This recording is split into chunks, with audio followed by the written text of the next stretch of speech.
I am Frederick. I am a filmmaker and a content creator.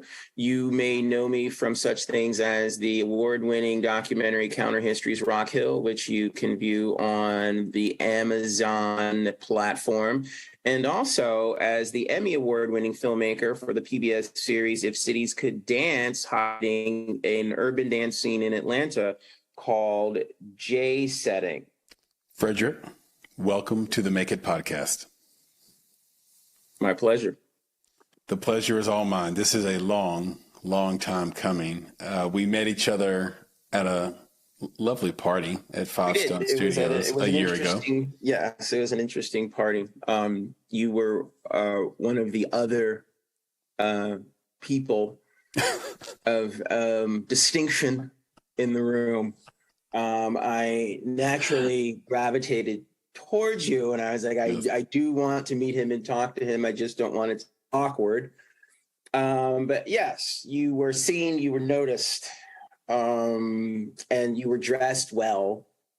Thank you. I thought, gosh, this guy might be going places. I should probably introduce myself. And then we were introduced by someone as well, a very talented music artist by the name of Justina Kelly.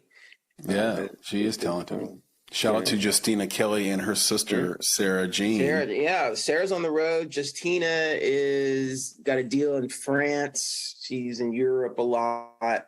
So they're getting it done. But their mom was also a music artist in her own right. Like, she's actually worked with other people that I know as well. So they are a generational family in the entertainment business. And Justina actually lived in Hollywood as well, right around the same time that I did, too. Yeah. We lived in the same neighborhood, didn't even know each other. Wow, that's crazy. Yeah, small world. Mom is super talented and well-known songwriter. Yes.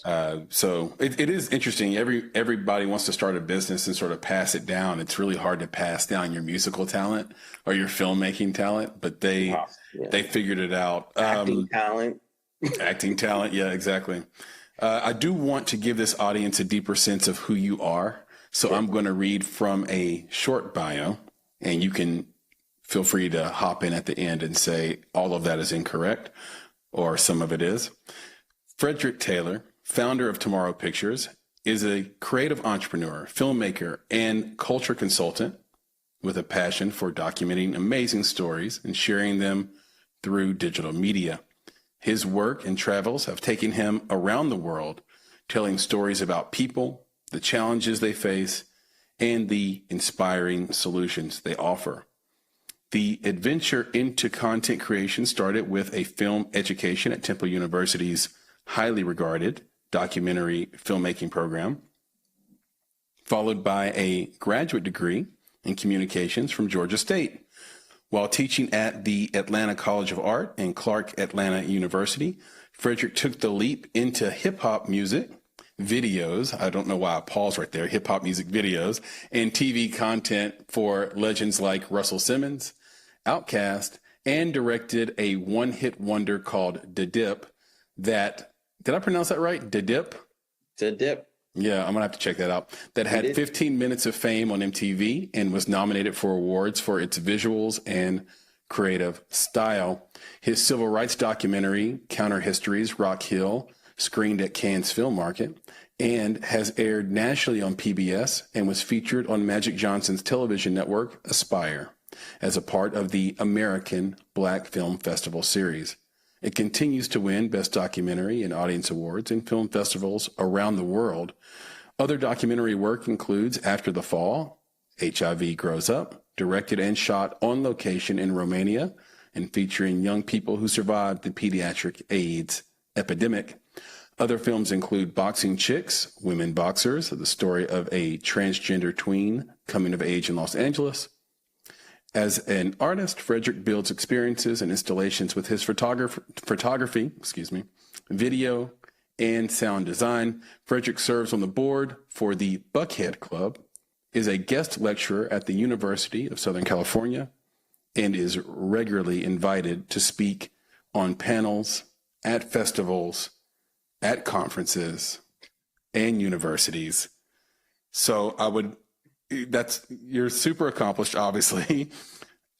I would love to start in an interesting place, maybe not a typical place, because we do have more material than we will actually be able to cover in this conversation, which is such a blessing when we get to interview someone who's done so much for so long.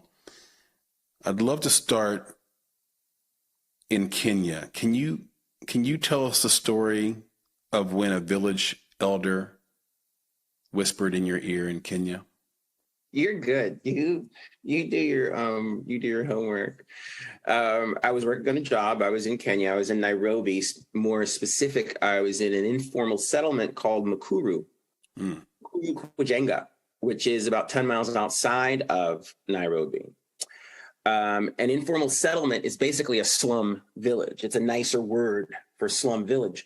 Now, you're talking about an area of about 2.5 cubic square miles with 100,000 people dumped in. So that is tight. Yeah. And these people are living in shanty huts and they're living in the margins. There's no water, there's no electricity, there's no plumbing. And when you hit this village, you know it. You know it. It's a remarkable place in that Kenya was a British colony for 400 years, but the British were there for 400 years and nobody put in a toilet. Mm-hmm. You feel the rippling effect of the vestiges of colonialism.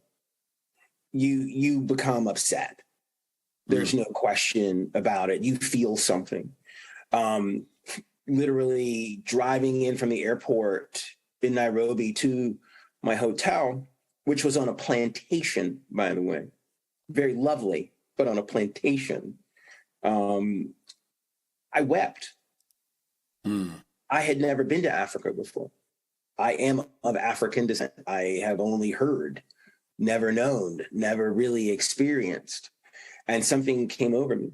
And it was something that was very transformative that continued the entire time I was there.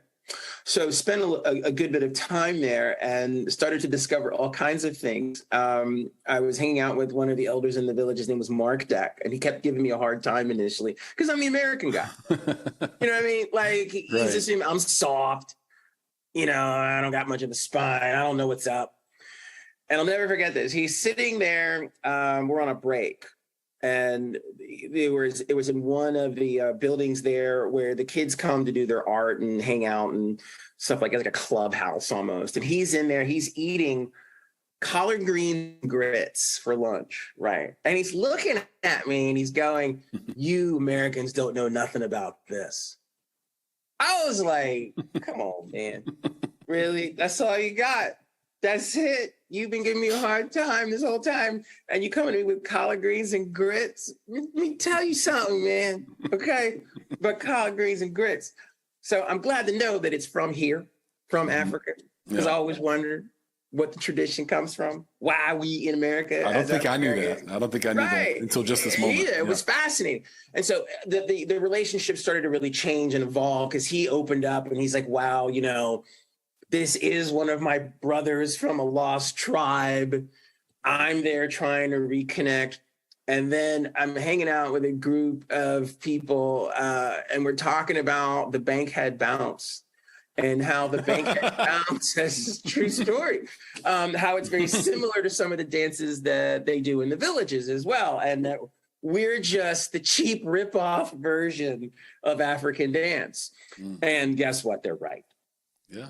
We rip off, African dancing because we're African too. Right. And so Fr3dR1ck comes over to me and he whispers in my ear, he says, "You are more African than you are American, and you should always remember that." And it was a incredibly empowering moment in my life because all of the awkwardness at times I had felt living in America, being around white people or Black people or anybody, when I would do something or be a certain way that people were uncomfortable with, usually when I was asserting myself and usually within the realm of intellect, people didn't know how to handle it. And people didn't know how to really nurture it or support it or see it or participate and be a part of it. It made me feel like an outsider. I felt very awkward at times as a Black person or not good enough. Yeah. you know, and that whole construct changed and shifted because I realized now I had a space to put it in. It's like I'm just being more African than I am American, and these Americans don't understand that. Right. And that my identity is very much rooted in Africa. I'm still American, but there is a part of my identity that is African, even though I had not been born and raised in Africa. I'm still African. And that is something that I've just really brought back with me, that I have this conversation with people over and over and over again, that to sit here and say that I'm American, I'm American, I'm American, I'm American, that's nice, but you're more than that. It's just like when you meet someone that's Italian American, they're like, yeah, I'm Italian American, but, you know, I have my Italian heritage, blah, blah, blah, blah, Irish American, Jewish American. Everybody else, like, why can't we? Why can't we? Why can't I embrace the part of me that is African and still be American? You know, and that helps me to ground me as far as what I do, what I think, what I feel, and how I connect to the rest of the world and how I identify. Thank you for that. It's a beautiful point. It plays out in a lot of different ways. You have a quote that says, every morning I wake up and look in the mirror and all I see is a lost African. And man, on one hand, it's there's humor in it, but there's an undercut of, there's like a crestfallen undercut to it. And it started to make me a little sad. And I was like, I was really kind of shook up by it doing the research for this interview, because it's such a powerful thing to visualize and say. And the stuff you were talking about, like I mentioned earlier, it plays out in these interesting ways. So I have a neighbor. I love my neighbor at my house. And on Saturdays during the summer, he'll wash his truck in the driveway. And he'll like have his music cranking, and it'll be some version of rock or country, and I'm pretty pleased with it. But if I were to go to the driveway and play hip hop really loud while I wash my car, I don't think it would be taken very well. And that is just a condition. That is just something that I'm used to. Like I would play something else. You know what I mean? Just to keep the peace. We're in a neighborhood. We're trying to have a society, as Seinfeld would say. We're trying to have a society. Let's just alter our behavior a little bit to make things, okay. Every day, even though I am biracial, every day I walk out in the world, and you might have this experience depending on where you live at the time. You mentioned it earlier. I was the only other black guy in the room at a party. So let's just gravitate, right? Like we're like going to be pulled together because of that very naturally. And it's not necessarily about race, but I'll explain that in a second. But here's the deal. That's every day for guys like me and you. Yes. Every day we are the black person in the room. Yep. And I have white friends that mention times that they're the only white person in the room, and it sends them running to the door. Oh yeah. So why are they insecure? Why aren't they comfortable? And then why can't they fully understand and empathize with the idea that maybe I'm a bit uncomfortable here. Maybe I'm a bit out of my element, and I'm so used to it I don't realize it anymore. And so, it's so much easier to make a mistake as the other in the room. And I think I wanted to just hear your thoughts on sort of why is the plight of the other so scary? I do feel like we look at the other and say, that's scary. And I don't want any part of it, versus embracing why they are the other and learning something about them. I'll give you an example that's outside of the black and white paradigm. Yeah. Andrew Yang is an awesome candidate, but will never be elected president because his last name is Yang. Why are we scared of Yang? Why are we scared of the other? Because that would mean that it's just what you just said. We would have to have a seismic shift. We've never had a Jewish president. Oh, really? No. Kennedy was the first Irish Catholic president. When we were born, we were young boys, kids. A black president did not seem like it was on the to-do list. I distinctly remember that as a young kid. We're like, well, he can't be president. Yeah. That was like a joke. Yeah. That was a thing. That was a bit that Richard Pryor would do, where he would come out and pretend to be the president of the United States and make it funny, because it would never. People were just like, that would never happen. We've gotten close to a female president, but some stuff went down. We might get there. It's also someone that could be from the LGBTQ community as well. For us to be able to deal with and face the other means that we have to change our paradigm and to jump outside of our race and jump into another one where I really saw it. Like, I've spent time in other places around the world. Yes. And I'm going to be, since we're shooting from the hip here, the most racist place I've ever been is India. Oh, really?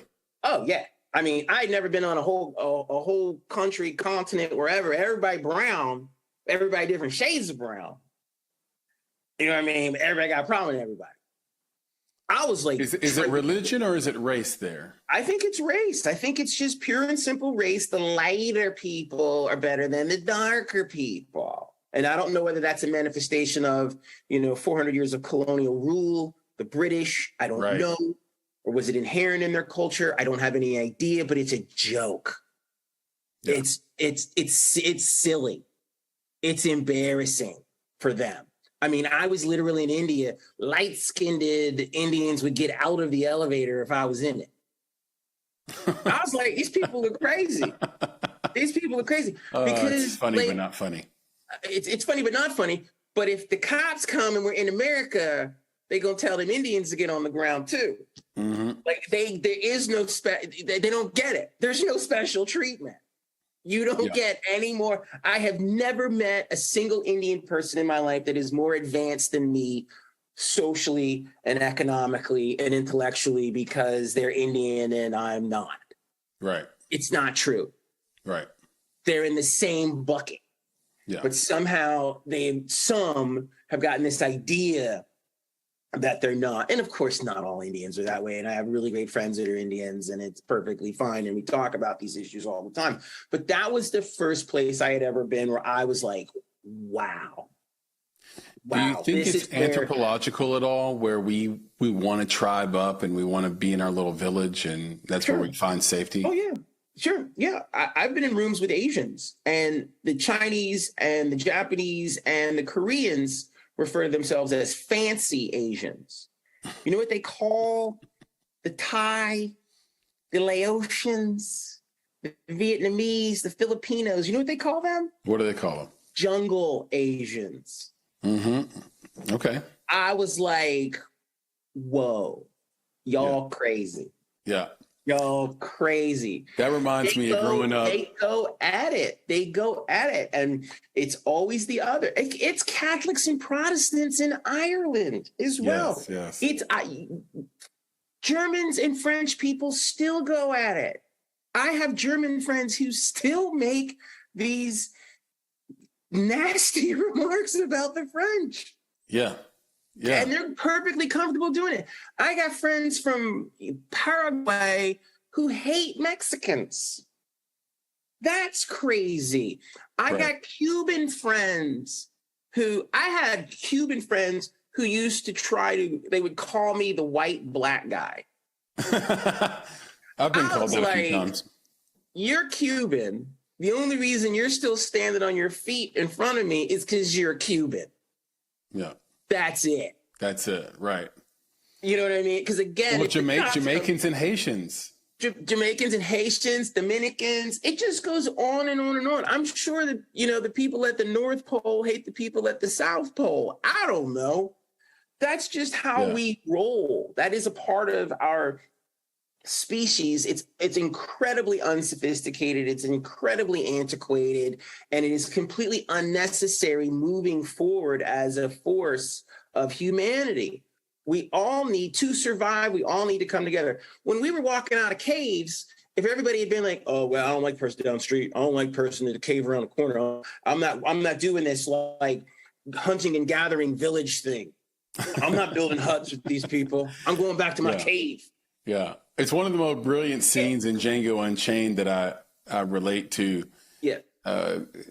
There's a scene where Jamie Foxx and Django rides up on his horse, and the black people are looking at him like in awe. Some of them are in the field. And then the house Negroes are pissed that he's on that horse. He's got a horse. And it reminds me of growing up in the South, in the deep South, as a black guy. Every word or name that I learned would make somebody laugh, like when you're joking on somebody, cracking, burning on somebody.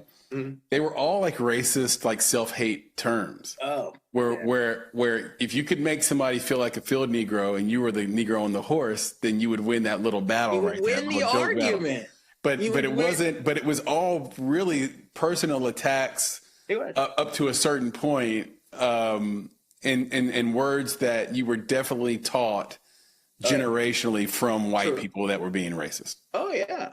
And then which is crazy to each other, and then the white man's in the background goes, "Yes, my plan is working. They're destroying themselves." Mr. Burns, Mr. Burns, yes, Mr. Burns. It's Mr. Burns that's controlling all of this. Absolutely. Yeah, you know, it's so unusual. It's how we do that to ourselves. We just tear each other down. It's not, unless you can dunk a basketball, score a touchdown, or you can get on a stripper pole. Then all of a sudden you're okay. Yeah, well, you're on a horse now. So even if you're on a pole, your horse, and the horse is the metaphor. Yeah, without a doubt. And we could run down a list of things as brown people of what is the horse that you got to get on to be acceptable. Yeah, yeah. One of the things that's not a horse is intellect. You know, it's funny it's so funny that you bring that up. And I was, before I move on, I will move on off this, but that is so true in this complex and sad way. When I grew up and where I grew up, the people I grew up around, they respected me for how many women I could bed, how good I was at sports, and how good I could fight. And then when I got around Nick, my business partner, Nick, and co-founder of Bonsai Creative at Vanderbilt University, and all his friends, which were for the most part black, all of a sudden, none of those things mattered. They had no respect for me. Matter of fact, I was a knucklehead. I was like, I was considered a liability to them. And I quickly learned that what they respected was how quick was my wit, how good was my problem solving skills, and did I have any talent? So one of the ways that I showed I had talent was I'd been playing piano and had been in singing groups. So I had talent, so I had potential, so I could hang. And then I tell you what, I learned more in 1 year hanging with those guys at Vanderbilt than I learned in 5-6 years of school before that. Oh, absolutely. I'm going to take you one step further too and argue that since, we're free to speak our minds in this podcast. We are. As men of color and distinction, there is very little we learn from white men. Yeah.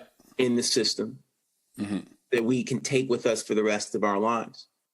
I can have coffee with an old black man and walk away with something that he has said to me that has changed my life. Yeah. It's changed my perspective. Helped me to direct my compass. I rarely have any type of emotional, psychological, intellectual interaction with a Christian, cisgendered white male that resonates within me. It is like talking to a wall with a hole in it. You get nothing. And I resent it. Because I watch them when they interact with each other and they give. They're not giving to the black man. They have no interest. They don't even think they're obligated to. They don't even care. You know what they want to do? Hey, bro, you play football. Where do you go? Like, that's how they stuck to you all the time. They're not interested in anything outside. Yeah. Got any weed? You know what girls are? Like, that's it. That's your job. There is a degree of in certain circles. Now, this isn't universal in my world. In my world, there are some really cool and you know, my business mentor was a gay white man. There are many. There are many that are that, and then I do love them, and I do think that they're great. But I got to work a little harder sometimes to get to them. Yes, I'd like to meet some of the ones that that makes it easier for me. I will do that, and I do that. But there's a part of you that is so honest and true and raw right there, because when people don't know who I am, and I'm in a place that there aren't a lot of people of distinction, as you put it, I do get there are people basically trying to put the math together on how I got there. Always. Oh, he plays sports. Oh, got it. That makes sense. So that's why he's there at this university, because they have to, because they've got to put it back in their box. They're trying to figure out how they ended up in the same room with me. Absolutely. You know how weird that is? I wondered how I ended up in the same room. That's unusual, right? Yes, of course. That's how bad it is. That's how bad we're programmed. I saw you in a room, and I'm like, what's he doing here? Why is he here? This is a whites-only party. How did he get in? What's his deal? That's how sad it is. They told me they only gave me the secret black code to get in. I was the black guy in this party. Immediately, both of our superpowers were diminished. Completely. Instead of rising up, we fall. Yeah. We fall apart. And it's going into the room as Highlander. There can only be one. That's a deep cut. Okay. You believe that the film industry is a speeding train, and we all need to know when to jump off. I like the visual of it. What do you mean by that?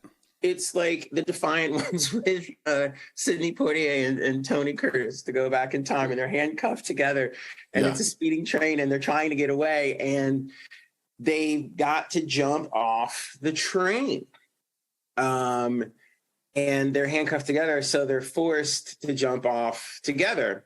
And then later on, it's the speeding train. They've broken the chains of the handcuffs, but Poitier can run faster than Curtis. Poitier jumps on the train, and Portier's got his shot at, like, I can leave this dude behind. Yeah. And because they bonded and they've become friends now, he elects to jump off the train as well. And they decide to deal with the situation, whatever is going to come to them, together, as they hear the dogs coming to run them down because they're escaped prisoners. Yeah. That is what it is like to be in the entertainment business now. This fantasy of a train's going to come, you're going to get on it, you're going to have a nice little cable car, and they're going to give you a drink, in the bar car, is not real. Especially if you are of color. It doesn't happen.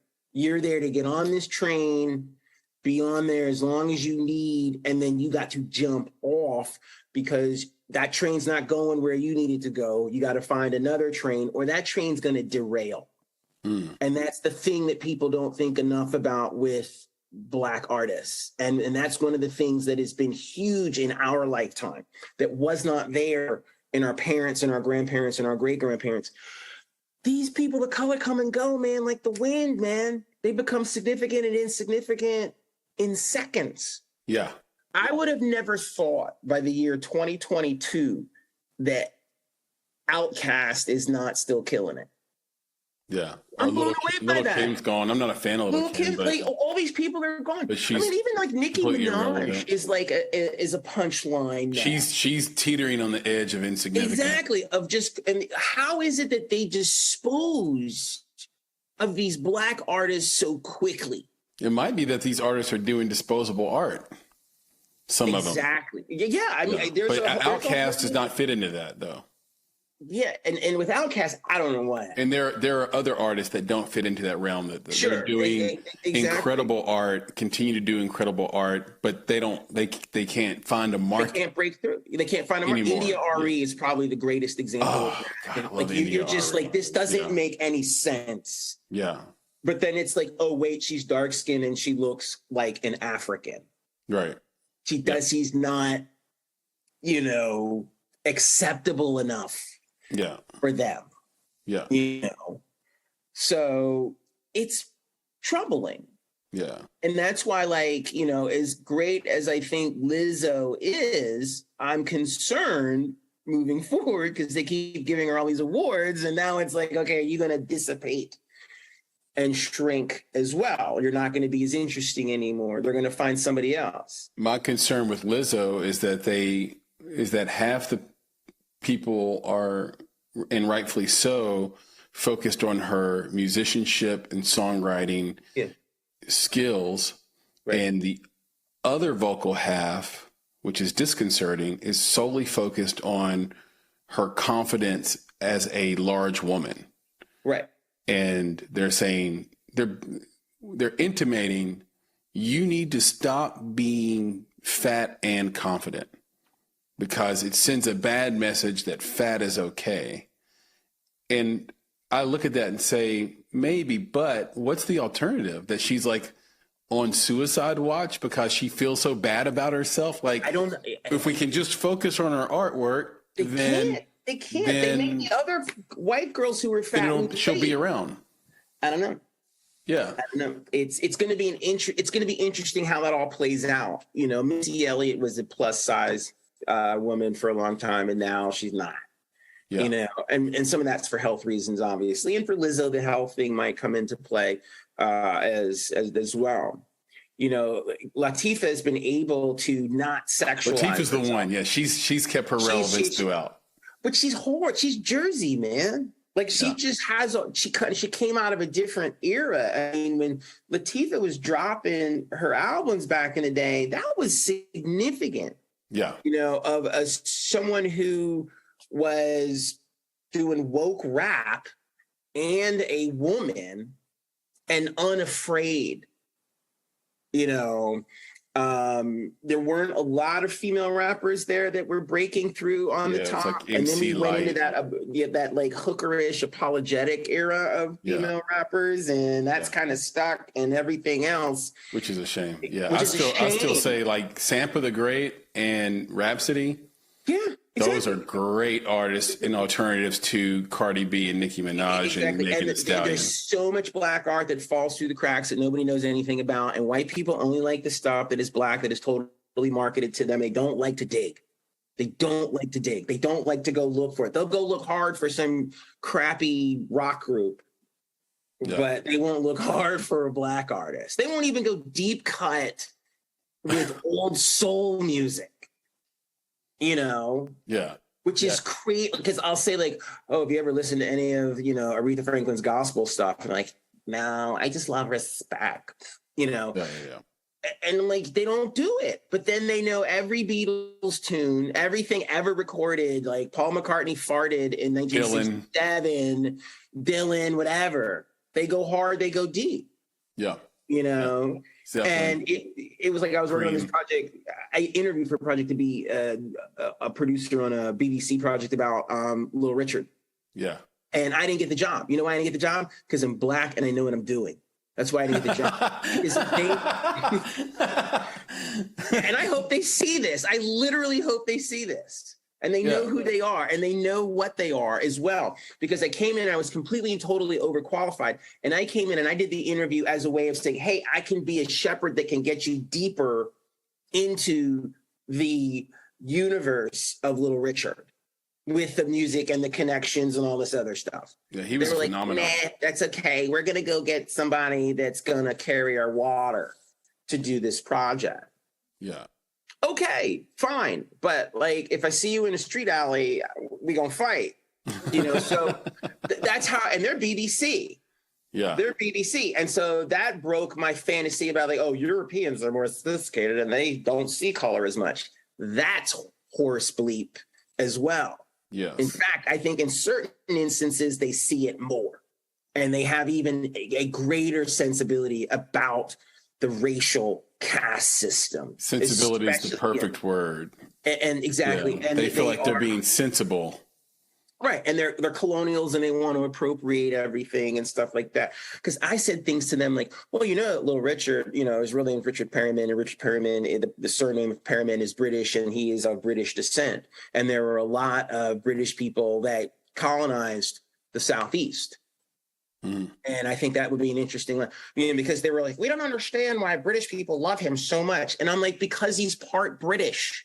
Why can't you accept that? They never want to talk about the genetic link.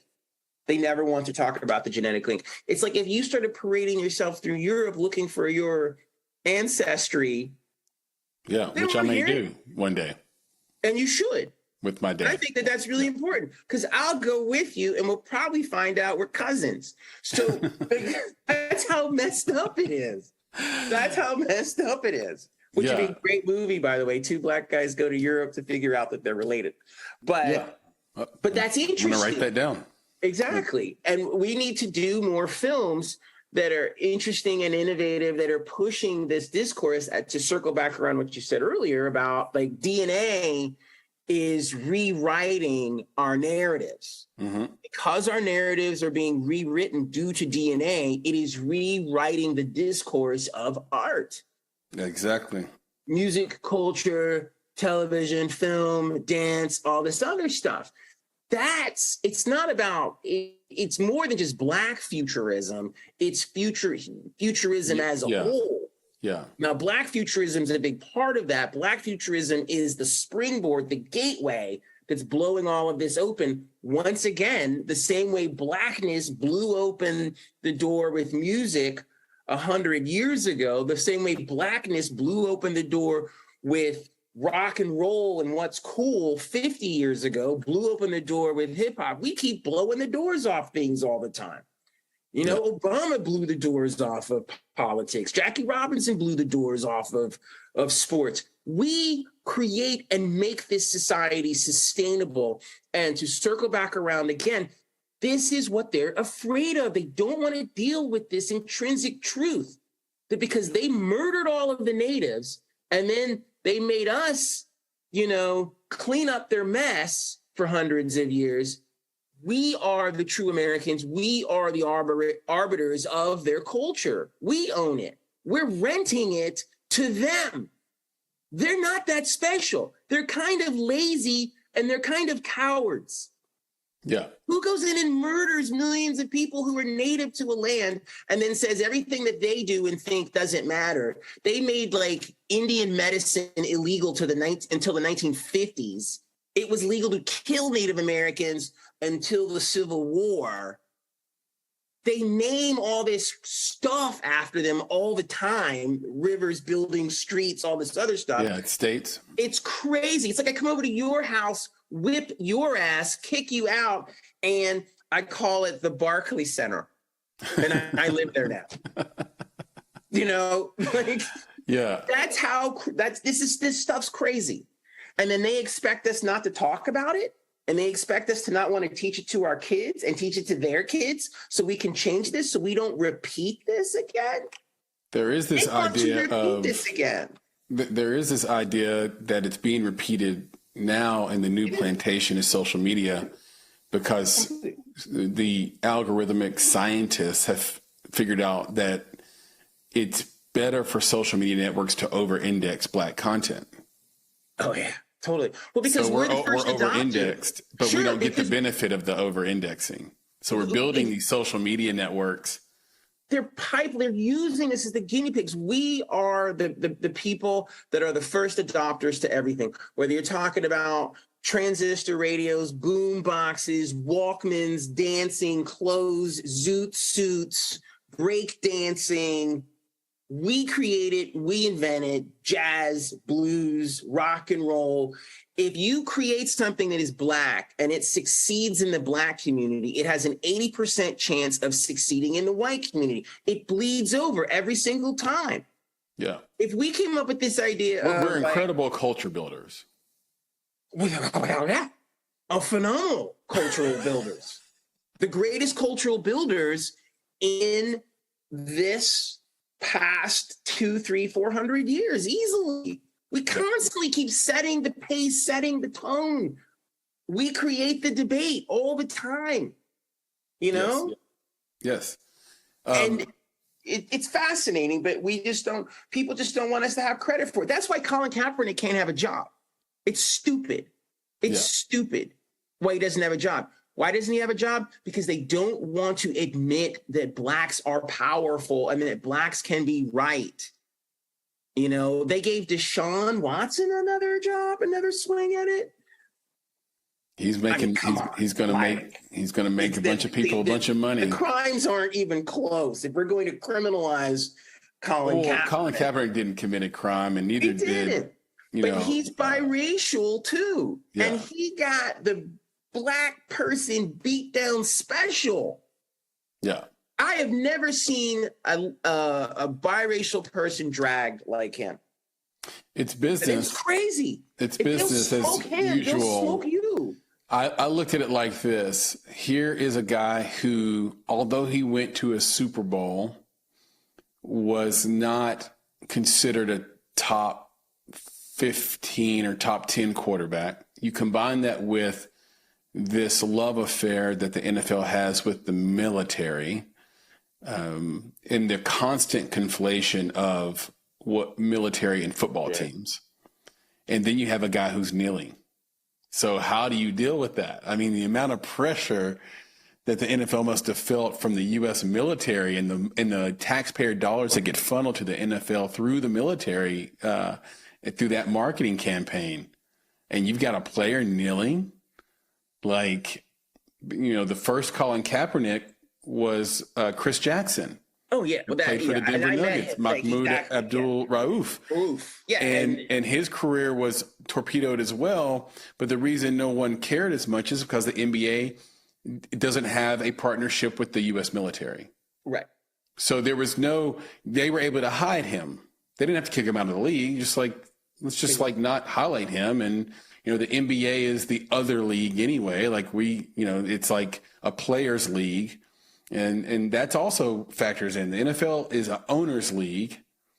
And, one of our great mentors, Dick Gregory, always thought the NFL was just like slavery. Although I admit to playing football my entire life and enjoy watching it, but there are some uncanny similarities that get a little weird. And that's Colin Kaepernick ended up being sort of dragged in that. And Nike came and said, hey, come over here.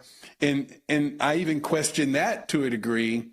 But I don't think he's ever going to need for food. I just wonder if there'll be an NFL franchise before he's too old to play that will have the courage. Every year Tom Brady plays, another year the window for a quarterback to play grows, basically. Because when I was a kid, you were pretty much on your way out at 33 to 35, sure. And now he's playing at 45. So now Kaepernick, has 12 years left that he can come back maybe and hasn't taken a hit. So I'm curious what owner in the NFL will be courageous enough, if he really wants to play, if he really wants to try out, will give him that opportunity. I'm curious to see it. And we're asking a bunch of white guys. There's no black owners. If there was a black owner, there's like a Indian dude in Jacksonville, but I think that's it. He's Persian. Persian. Excuse me. Which I would like a word with him. I would like to speak to him. I mean, come on, man, you Persian, you gotta help us out here. And he's got a lot of money. Yeah, and they have their own deal. You know, in the Middle East, there's Persians and there's Arabs, and if you're an Arab, you're the lesser. Exactly, and I know, man, and it's weird. I mean, they'd be back on the map tomorrow if they brought Kaepernick in to be the backup quarterback at Jacksonville. And I can't believe they're afraid to do it. It'd be a massive circus. It's like the same reason Tim Tebow couldn't get a backup job. He sucked. He did. It's unfair to compare him to Kaepernick. He has, I would say, top 1% leadership skills and motivational skills. But he's a circus, and teams hate when the backup quarterback gets more publicity than the starter. So it's complex. Sure. Please allow me to quote you again. You've said, my struggles happen when people do not have faith in what I can bring to the table. This alludes to the BBC thing as well. My struggles start when I speak my mind. My struggles start when I take a position of power. How do you counter that? Because I think as a filmmaker, being told no is the default. And being on the other side of film financing myself, I've often mentioned the thing that's easily the hardest for me is that I have to say no 99 times out of 100. And it makes you sad. It makes you frustrated to have to say no that many times to people. Sure. So I'm just curious your take on how you counter these struggles. No is a part of the business. No is a part of life. There is tremendous learning lessons from no. I can handle no. I'm just interested sometimes in the why. Yeah. And I'm really interested in well, what do you really want to do? Why did you ask me in here in the first place? Yeah. A lot of it at times is just going through the motions. And it's their ability to overlook the skill set as well. Like the yes is like you can serve in a technical capacity supporting somebody else, but the no is like you're going to be in a leadership position. The no is you're going to be out front. I know people in Hollywood and post George Floyd out there, a lot of the old guard, the old white dudes, they're like, you can't even get a meeting in this town anymore, to do a black project unless you have a black person in the room with you now. I was like, that was significant to me when I heard that, because I was like, okay, so for decades, when you were talking about trying to, get financing for a Sidney Poitier movie, there's nobody black in the room. Yeah. Okay. That's what we're talking about here. Yeah. And that, until George Floyd, you didn't have to. Now you have to. So now they're like, okay, we got to pick the right one. We got to go to the house and get one of them because we can't go to the field and get one of those other ones. We got to get one that's got a horse. Right. So that's the crazy part about it. And that's what I have a problem with is with the no. It's a different kind of no. You know, it's the same kind of no you get when you get pulled over by the cops. It's the same kind of no you get back in the day when you want to play quarterback. Yeah. Or you want to be a doctor, or you want to live in a certain neighborhood. It's this weird kind of no that is ethereal in nature, but doesn't come from heaven on high. It comes from the subterranean world underneath. Yeah. That is oppressive and full of heat and angst. The no, it's such a hard no. And that's what makes it so incredibly frustrating. And I have a game show pitch for BET Network. And the game show is called, Was It My Resume or Was It Because I'm Black? And basically the game show takes a bunch of scenarios, Frederick, and asks the question, was I not good enough or was I too black? And we just kind of go through it and everybody has to guess. And maybe you make a wager on which one it is. And then you bring out the person who made the decision and, maybe they take a polygraph or something like that or agree to tell the truth. And they say, hey, it's because, and look, it's not, it's not limited to black or white. My roommate in college he's an Indian Gujarat dude. He's like biracial, white and Gujarat Indian. He found that no one, so he's a Mensa. He's a 98.8 degree Mensa or something, I think, or 98.1 or anyway, he's a summa cum laude, Vanderbilt, 3 degrees, econ, math, all this good stuff. So when he went out to go into the workplace, he changed his first name to Ethan. And to this day, when he goes to the workplace, he goes out as Ethan. Everyone wants to work with Ethan.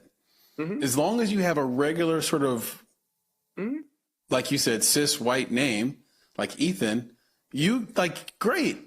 And I think sometimes that maybe the answer to my question earlier is about the other is maybe we are just lazy, like you said. Maybe we just don't have time to learn about you. Oh, yeah. I've always joked that the biggest problem a white dad has with his daughter dating a black person is that he has to come over for Thanksgiving. Now he has to learn what he can and can't say at his own Thanksgiving table, and it's not fucking worth it.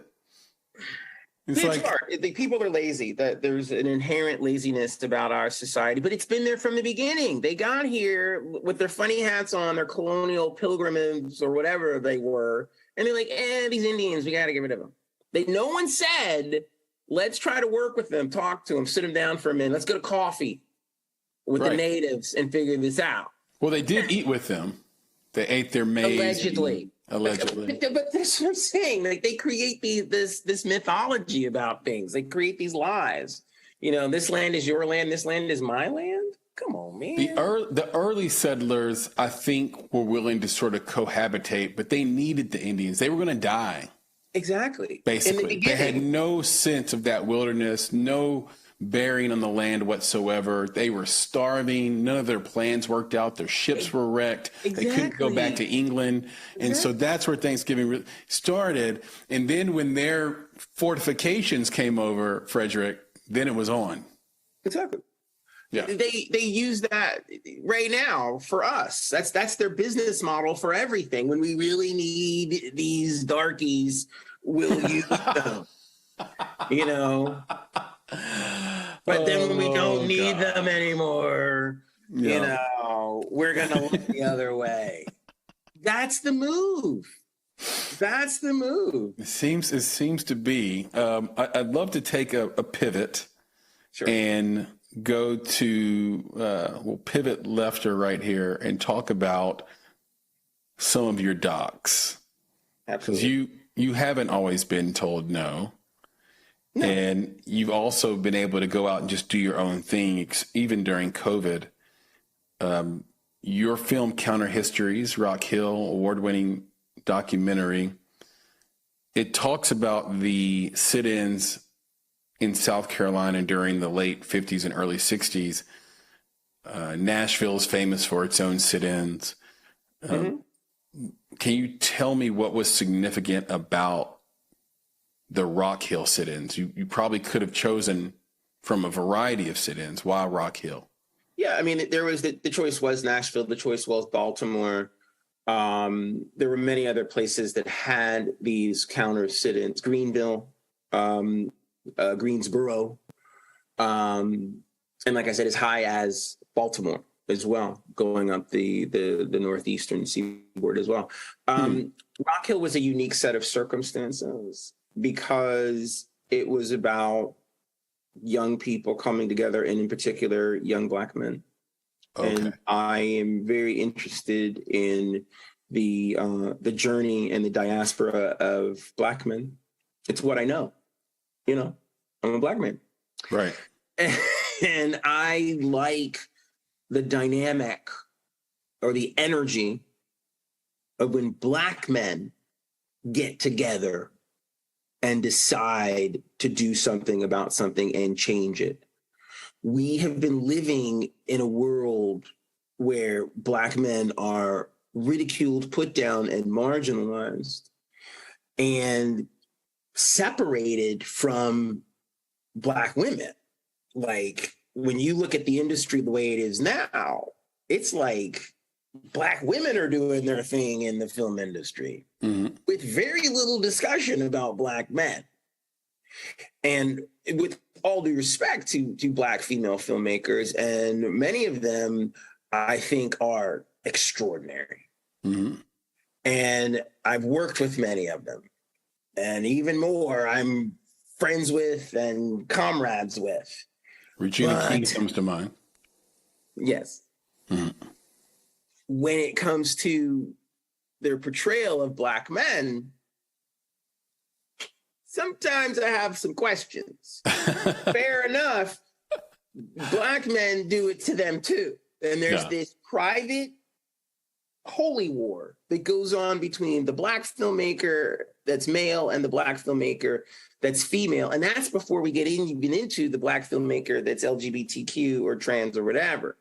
just on the cisgendered spectrum, they're just hurling bombs and grenades at each other all the time in their stories. Who's the bad one? Who's the bad one? Who's the bad one? Yeah, we've hurt each other so much over. Oh my God, it's so incredibly dysfunctional, and it's got PTSD all over the place. And it's completely unnecessary. I mean, we need to have a conference, a closed-door conference with Black male filmmakers and Black female filmmakers and hug this out. Yep. You know? And so I wanted to make a film that showed Black men can be intelligent and articulate and have dignity and stand up to the system and do it in a way that is sophisticated and nonviolent. Right. Even though, in my opinion, the violence is justified. You see what I'm saying? Like, if you're at a counter and you order a meal and somebody goes upside your head, you should stomp that person in the ground. Yeah. That's me. But I know that I can't do me in the film. And this is the mistake that a lot of Black filmmakers make that I hate. It drives me crazy. I'm so sick of their opinions. I want something that's going to drive the narrative forward and get us to a higher level of consciousness. And it's not the violence and the anger that does it. No.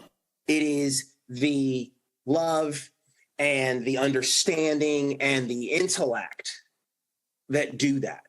And we don't have enough Black filmmakers that want to focus in that space. And that's why I took the approach that I did. I said, I'm not making this film for white people. I'm making this film to ram it down the throats of other Black people so they start to remember that Black men are people too, and that we got here because we are a peaceful people, not a violent one. Right. And to be a proponent of violence and anger and vitriol all the time, we're playing right into the white man's discourse. That's exactly what the white man, yes, they're angry, they're mad, you know, let the dark side flow through you, Luke, and all that. Not to mention the stereotypes. Exactly. That's exactly what they want. I want to show how we can rise above all of this. That is my obligation as a filmmaker, in spite of the fact that I might want to slap the crap out of somebody. And I feel that way every day, dude. Every day something happens to me, like I just want to go whip somebody's ass. But I can't. And I have a responsibility as a person and as a citizen and as a human being not to do that. But in almost a Hippocratic oath as a filmmaker not to do that. The hard stuff is to teach without the anger and the violence. And that is becoming far more Eastern and, dare I say it, my friend, to make this conversation full circle again, more African. And I don't think enough Black filmmakers in America are in touch with their African side enough. I think they're too co-opted by this imperialistic, colonial, capitalistic, Christian weirdness. They obsess about it and they think like eye for an eye and all this other crap. And it's not doing anybody any good. You know, I wrote a screenplay recently about an interracial relationship, and it's about a white dude and a Black woman. Mm-hmm. I should send it to you. You should. That's my setup. That's my setup right there. I just realized that. I just realized that I should send this to you. You should. But it is resolving all of these cultural conflicts through being clever. And the humor is in making fun of the anger and the violence. Okay. It's made fun. It's shown for the ridiculousness that it is. Violence is stupid and ridiculous and beneath us as a species. There is no reason for us to ever lash out at anybody. Russia should not be fighting the Ukraine. Okay, like that's the reality that we live in. But people have these agendas. Violence always has an agenda behind it. So Black filmmakers that make a lot of things with violence in them, I question what their agendas are. Yeah, that's good. That's what and I have a big problem with that. Yeah, they showed a picture online that me and Nick were like shaking our head at, of Fr3dR1ck, who was just murdered eating lunch at Roscoe's, which I found ridiculous. And really, I had a commentary on, sort of Gen Z and the heartbreak they're going to feel over and over and over again as their artists are murdered or commit suicide or arrested simply because they have undervalued sovereignty, privacy, and solitude. And it was the lack of privacy, the flippancy around your private location that may have been the death knell and the thing that caused his demise. But put that aside, the picture that was shown online of him, like the rest in peace with his birth date and death date, was him holding his wrist up with like an iced out Rolex and a bunch of jewelry on, but his arm intentionally up, like in an unnatural way in a photo. So you can see that, he's got this really iced out, expensive, exclusive watch. And it's like, sure. What is the intention behind that? And is that really that's the death image? Like would his mama have picked that image? No, of course not. No way. No so no I way. Just so what is the intention? These people have grown up in a generation where they're not human beings anymore, they're avatars. They're not real. I have to write that down. They're holograms. They're holograms. And they don't think about the implications of their actions, even in death, even those that are around them. They're not real. They're avatars. Yeah, this guy in Memphis who went around just shooting on Facebook Live. The kid who went live after he killed XXXTentacion. Those people aren't alive. Those people don't really exist. The only reason that you exist and you're alive is because you have been given the opportunity to perceive the universe. Their ability to perceive has been stunted by electronic devices, video games, crappy rap music, aberrant behavior, the access to porn. Like there's all this stuff that's piled in front of their ability to perceive. Therefore, they do not exist. He doesn't exist. It never happened. He will be forgotten. Can you remember these rappers are dying. Yeah. These cartoonish rappers are dying at an exponential rate, and I can't even keep up with them and remember all of their names. It happens too frequently, and I love this visual of saying there's layers between your perception. I almost look at it as jellies over a lens. Right. And it's like you're stacking a red one, a green one, a purple one, but by that time you have no sense of what is being shot. There's no depth. And what is the ultimate thing that the white system wants to kill in blacks? It's our depth. What was the thing that they used to us to make us slaves was to take away our depth. Right. Our language, our culture, our religion, our identities, they're busting up our families, all this other stuff. And you are right to circle this conversation back around again. The new plantation is social media. Absolutely. Yep. And it's breeding these people back onto the plantations. He's just another dead slave. That's it. Yep. That's it. And there's the movie 12 Years a Slave, when the slave dies and they have to bury him and they're just kind of throwing him in a hole. And everybody's like, okay, wait a minute. We need to say something. We need to honor this person. It's that cut and dry. Nobody cares about a dead black kid who is just a rapper. Yeah. It doesn't matter to them. So therefore, the only way he matters is if he's got a picture of him holding it up and he's all iced out.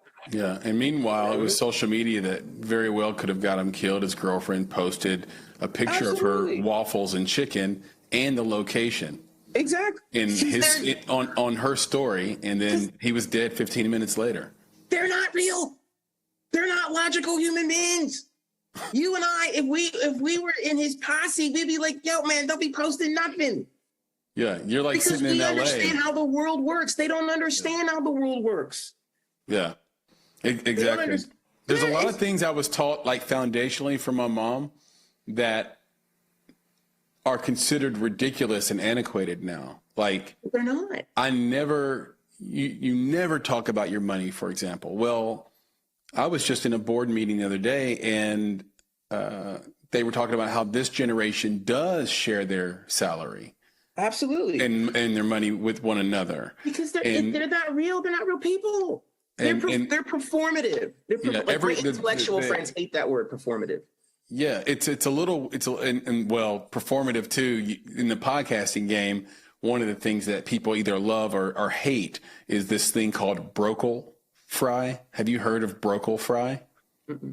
It happens a lot on podcasts and it happens on radio, but especially on like NPR radio, which I love. I'm on the board, full disclosure, but there's a lot of brocal fry in that where they say, where they're affecting their voice essentially for the broadcast. They're putting like a brocal fry on their voice. You could think of it as like raising your voice at the end of every word like this, or like, you're changing, affecting your voice on purpose. Guys will make their voice intentionally more croaky. I'm here with Frederick Taylor, and it's like you don't really talk like that. No, you don't. You're talking like that for the thing, so it is weird. Sure. Auto-tunes is literally replacing the vocal performance, in particular, ironically, with the men. Yeah. I hear more vocal performances by men through auto-tunes than a natural, soulful, black male voice. Like sometimes I get so sick of modern black male singers and rappers, I have to go listen to old school stuff. I'm like, I got to go listen to Donny Hathaway so I feel grounded. So you feel great. Yeah, so it's real because AI is coming right behind that. That's just a precursor to AI writing your song and singing your song. And exactly. And they want to do these sort of tests. Was a Keating test, like a test to find out, can we tell the difference between an AI R&B singer and let's say, for example, since you brought up Donny Hathaway and the real thing, it's going to be a fascinating next couple of decades for sure. About 2 decades ago, we'll be leaping off of that speeding train, right? Okay, we're leaping one way or another. One way or another, we're off. We're off. We're not gonna hang. We're going to go off and do our own thing. That's right. The fifth wave. About 2 decades ago, you wrote, produced, directed, and edited your first short film, Psychospasm. This was in 2000. Yeah. Is any part of that film autobiographical? Autobiographical in the sense of observational. Okay.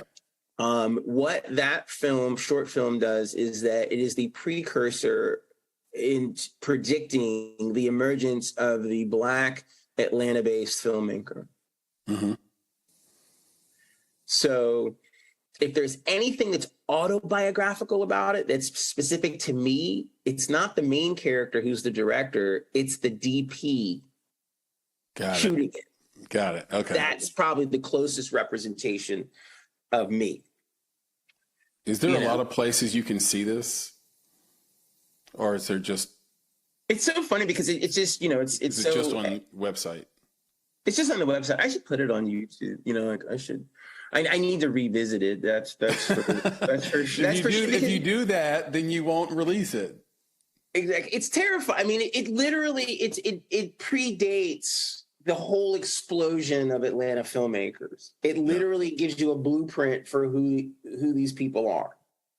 And that insanity that was the 90s, Fr3dR1ck, all that hot garbage that got blown into the 21st century as legitimate Black art. Right. Yeah. That's the problem. It's garbage. And people outside of the core ecosystem of the group, Black people, think it's okay. It's perfectly okay. This is great. This is Black people being Black people. No, it's not. These are dysfunctional Black people getting over. That's what it is, that they have muscled their way into the business. And they're incompetent. Well put. You know, and it's okay to be Black and be incompetent. You know, it's to the point where, like, you know, that TV show Atlanta, like, they turned it into something avant-garde. Right. Yeah. Great. But now they, like, dumb people are writing articles about, like, they've lost their Black edge. They now write for a white audience and all this other stuff. What's Black about? You know what I mean? Like, you have to ask about, like... Yes, you do. It's not ghetto enough because season 1 and 2 was ghetto, and then the other seasons were not ghetto. What's Black about being ghetto? It's not Black enough. That's what I want. That's what I want people to write and answer. What's Black about being poor and ghetto? Like, that's... I think that's what it's like to be... that's what it's like to be white. To be poor and ghetto is to be subverted by the oppressive white colonial system. Yeah. Whether it's your fault or not, that's where you are. And that's interesting. But that's not Blackness. No. That is not, has nothing, poverty has nothing to do with Blackness. You said, circling back around again, you said it earlier, you know, there was a time, like, maybe they didn't have a lot of money financially, but they were rich in culture and tradition and people. Yeah. They've wiped all that off the table. Right. No. Yep. They buried that when they buried Dr. King, you know? And we live in a world now where you can't even be respectable and be Black. You can't be male. You can only be female and be Black and intellectual. Black intellectual men are considered queer. It's crazy, you know, the misnomers that people have put on people. We did get Neil deGrasse Tyson. We do get that in Michael Eric Tyson. We do have that. Literally, the guy that understands the interstellar universe is a really cool Black dude, and that's exactly. You know, we get Cornel West. We get a few players in the game trying to make this work and make this happen. But yeah, Obama. But those are dudes. You know who I could talk to all day long? Winfred Marsalis. Oh yeah. He's a genius. Oh my God, dude. But overlooked. He should be God. And people, I've thought Winfred Marsalis is a genius since I was a kid. And people He's more than a musician, bro. He's an intellectual. He's a throwback to those old jazz guys who were just like, yeah, I do the jazz thing on the side in order to express myself intellectually. That's who Thelonious Monk was, Coltrane was, Davis was. These are geniuses. Marsalis is a genius. He was just born too late. You know, he was born in the hip hop era, essentially. He's a phenomenon of the past 50 years. Yeah, just sit down and listen to him talk, man. Oh, yeah. I mean, when they killed King, they killed us. And us, I meaning Black men. You know, and we've just been scuffling ever since to find our way. And now we're just like the new white girl, basically. We're just sexualized. Yeah. And when you're a young man, you kind of, a young Black man, I'll say this, you kind of revel in the stereotypes. Oh, completely. And as you get older, you realize how freaking how stupid you were. We can't even have that podcast. We can't sit here and talk about the dumbass things that we did as a younger Black man and our ability to just drain the club and plow through and get anybody that we want. It was ridiculous. Yeah. And it was poison in our minds with, once again, the white man going, yes, my plan is working. Right. Like where you decide to embrace a stereotype instead of for everything that it's worth. So you get your temptations out. Exactly. Yeah. It's really. To what end? I don't get a check. That's where it gets cold. It's like you realize I don't have anything to lean on. There's no safety net I've built because I've invested in this thing that means nothing. And doesn't make you part of the club. Exactly. So the club that you're been trying to get in or whatever. That's why that new series, American Gigolo, that they redid. Yes. It should have been a Black guy. I need to check it out. I haven't seen it. It would have been great if it was a Black guy. Okay, I'll check it out, and then I will. Only a Black guy can be a gigolo. I will close my eyes and try to insert your Black man here. Yeah, into that. You did talk about that, like, you've been all over the world with your filmmaking and seen racism in a ton of different places. You've seen poverty in a bunch of different places. You've seen classism, and even disease. You did go to Romania to do your film After the Fall. HIV grows up. I am curious how you found out about that crisis, the pediatric AIDS epidemic in Romania. Through Emory University and their affiliation with a boots on the ground organization in Romania as well. Can you describe what it's like in Romania when you, at least when you went?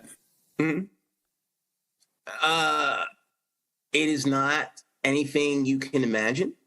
You're talking about a culture that has been put upon for 100 years. You know, it was, you know, under sort of totalitarian rule, you know, traditional 19th century, you know, rule.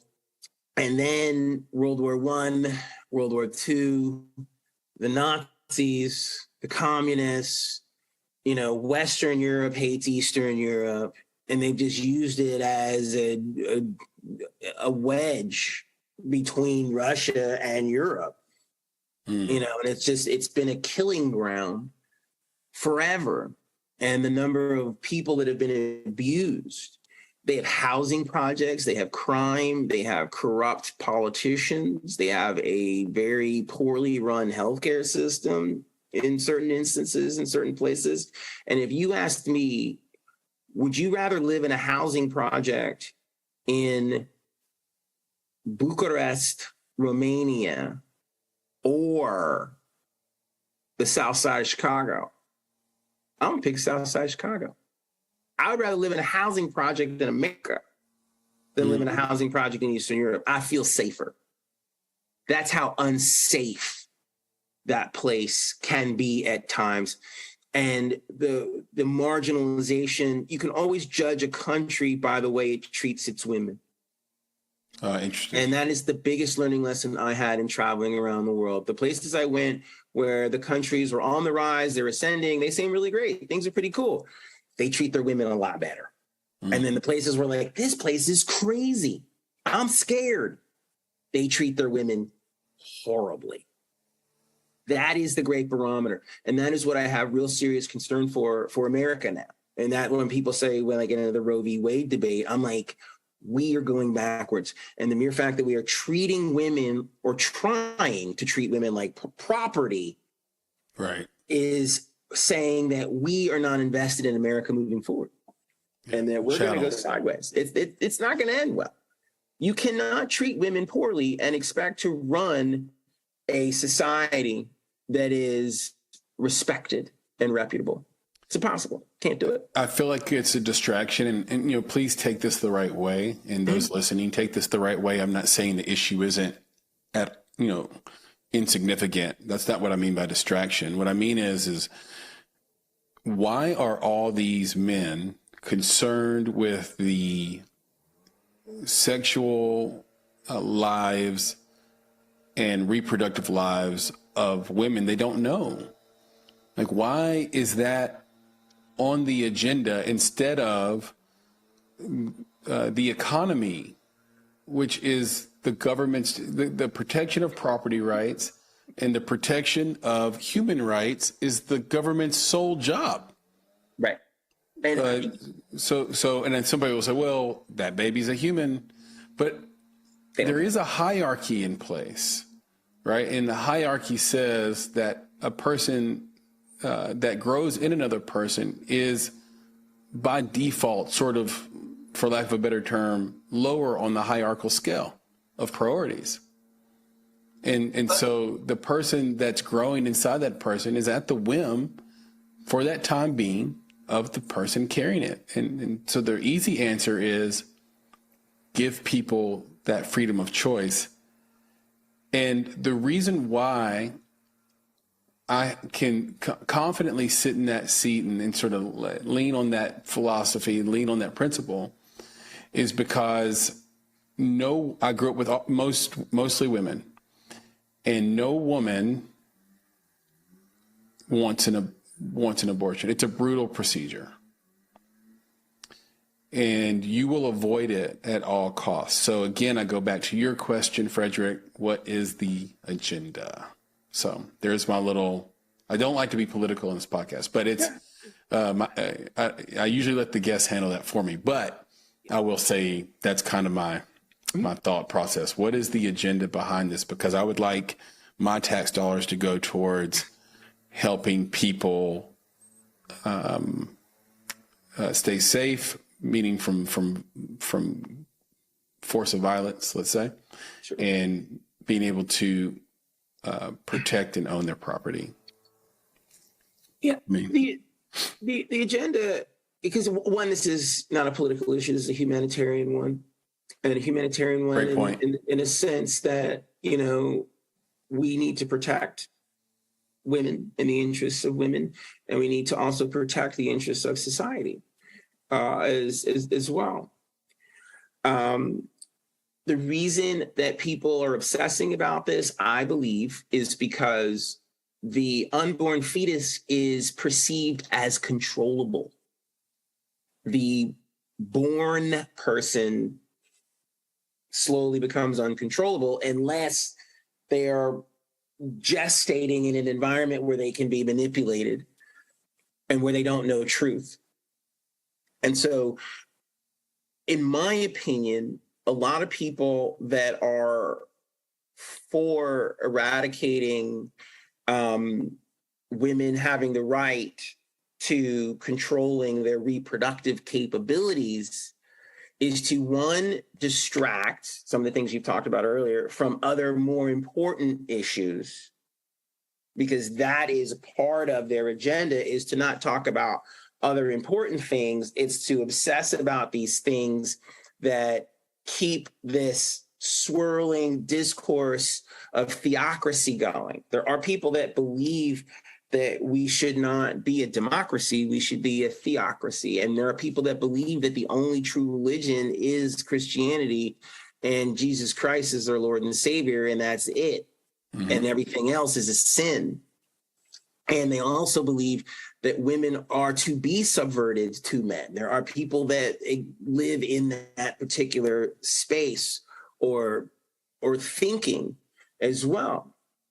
And this is where the ignorance pours in, because on one level, these same people don't actually like people of color. They don't want people crossing the border, but they don't even look at the numbers and say, you know, if you get rid of abortion, then a lot more people of color are going to have babies too. You don't even like people of color. And then you keep thinking like, oh, that means more white people are going to have babies. Not really, because white people are still going to get abortions because most of them can afford to have them.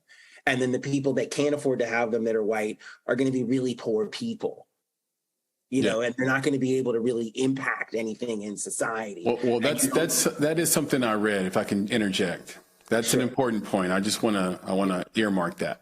Sure. Because I read, I can't remember, I think it might have been on Substack. I don't know if you read articles on Substack or not, Frederick, but I read that the idea behind it is that the birth rate right now in the United States is 1.6. Mm-hmm. And you need 2.1 to sustain society, right? But the birth rate in minorities is above 2.1. Yeah. And if you can federally block abortion, then you force 20 and 30-year-old white women who have enjoyed the greatest success of all women outside of maybe Asian women in executive spaces. Mm-hmm.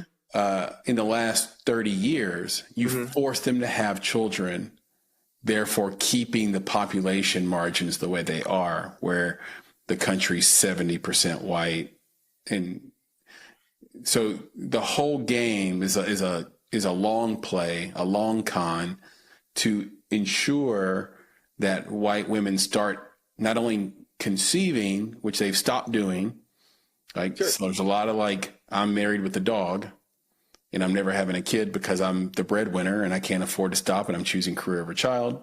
Or I'm married to a black guy, or I'm married to a Latin guy, or I'm married to an Asian guy. Like they're not white women don't marry white dudes all the time. Well, white guys right now are taking the L in society because they're not graduating college.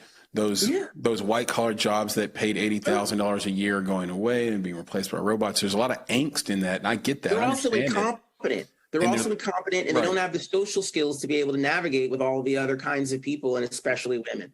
Right, and they're trying to figure out what's the next step in this new world, and they're finding people to blame. Is it the black people? Is it the people coming over the border? Is it the president? Is it the communists? Is it the Clintons? You know, it's all these things. But what's happening is this is a long play to force those professional white women to have children and plenty of them. But they're not.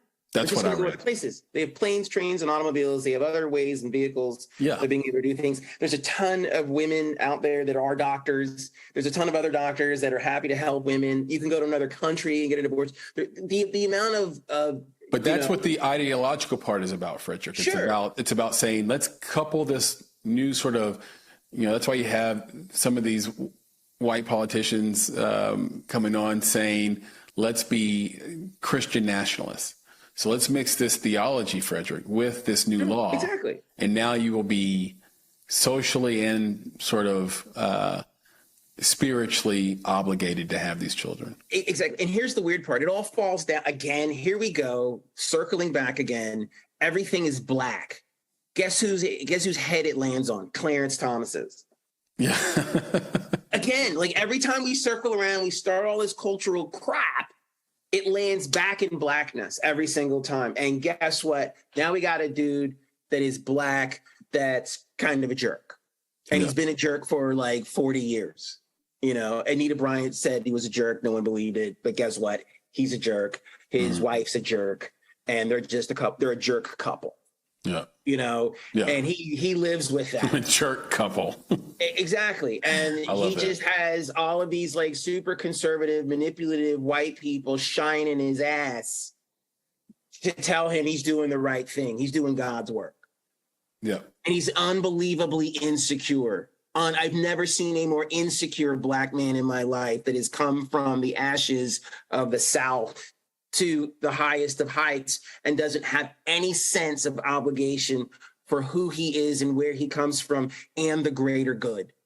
And he sits on the Supreme Court and he does nothing to ensure the security and sanctity of this country moving forward. I wasn't sure if you were it's all dependent on him. At the word nothing. He's the guy. If he could just get his head out of his rear, this wouldn't be a problem. What's he getting? Like, does he get a check for being a jerk? I think maybe he knows what room he's in. The way that he wants his bread buttered is insane. That's why the documentary that I made, Rock Hill, it's about black men making the right choices. Yeah. And he's someone who makes the wrong choices for humanity. I'm not even talking about blackness. I'm talking about for humanity. I'm talking about the sanctity of the ascension of womanhood. Don't you want to be a part of that? Right. Like he has no desire to lift us into the 21st century, even though he is a product of people who fought and died in the previous centuries in order for him to have this gig. Yeah. That's, you know what I mean? I just want Thurgood Marshall to come back from the dead and whip this guy's ass. Another movie idea right there. That's the movie that I want to make. That suddenly another genius Frederick movie idea. Speaking of Rock Hill, by the way, and after the fall, you have so many more docs you've made that we haven't talked about. I am curious, in your own opinion, and I know it might make you feel uncomfortable to sort of pat yourself on the back, but in your own opinion, which one of your films had the greatest impact for change, in your opinion, at least so far? So far, it's a film I made in 2020. It's called Preexisting Freedom. It's actually only a 15-minute film. It was an experimental documentary film that I'd like to actually explore and make it longer. I think it's a more intriguing piece. It's a longer piece. It was just so scary and so impactful when I made it. I made the first version at 6 minutes and then got the courage to say, okay, I'm going to go for 15 here. And it's the one that, to me, has created the most change, where people were moved. Like it shifted the ground that they were on, based on the world around them, people, their feelings, COVID, race, culture, all of those things that were colliding in 2020 at 100 miles an hour, that people were having a very difficult time unpacking and making sense of. And I decided to make a documentary that was unpacking that and making sense of it, because I was in a state of nirvana at that particular time because I had nothing to do. Yeah. And when that whole period, when there was nothing to do, your mind becomes clearer. You can see deeper into the universe. You can understand better. And instead of pouring Tiger King into my head and drinking wine and eating food and sitting in my home and gaining 20 pounds, or the other extreme where you saw people jogging all the time, which was ridiculous too. I made a film, and I made something that was completely personal and raw and real. And it was this person relating to the bigger world. And I didn't realize the significance of it until I got into it and realized my Blackness was playing into it. At first, I wasn't thinking about my Blackness.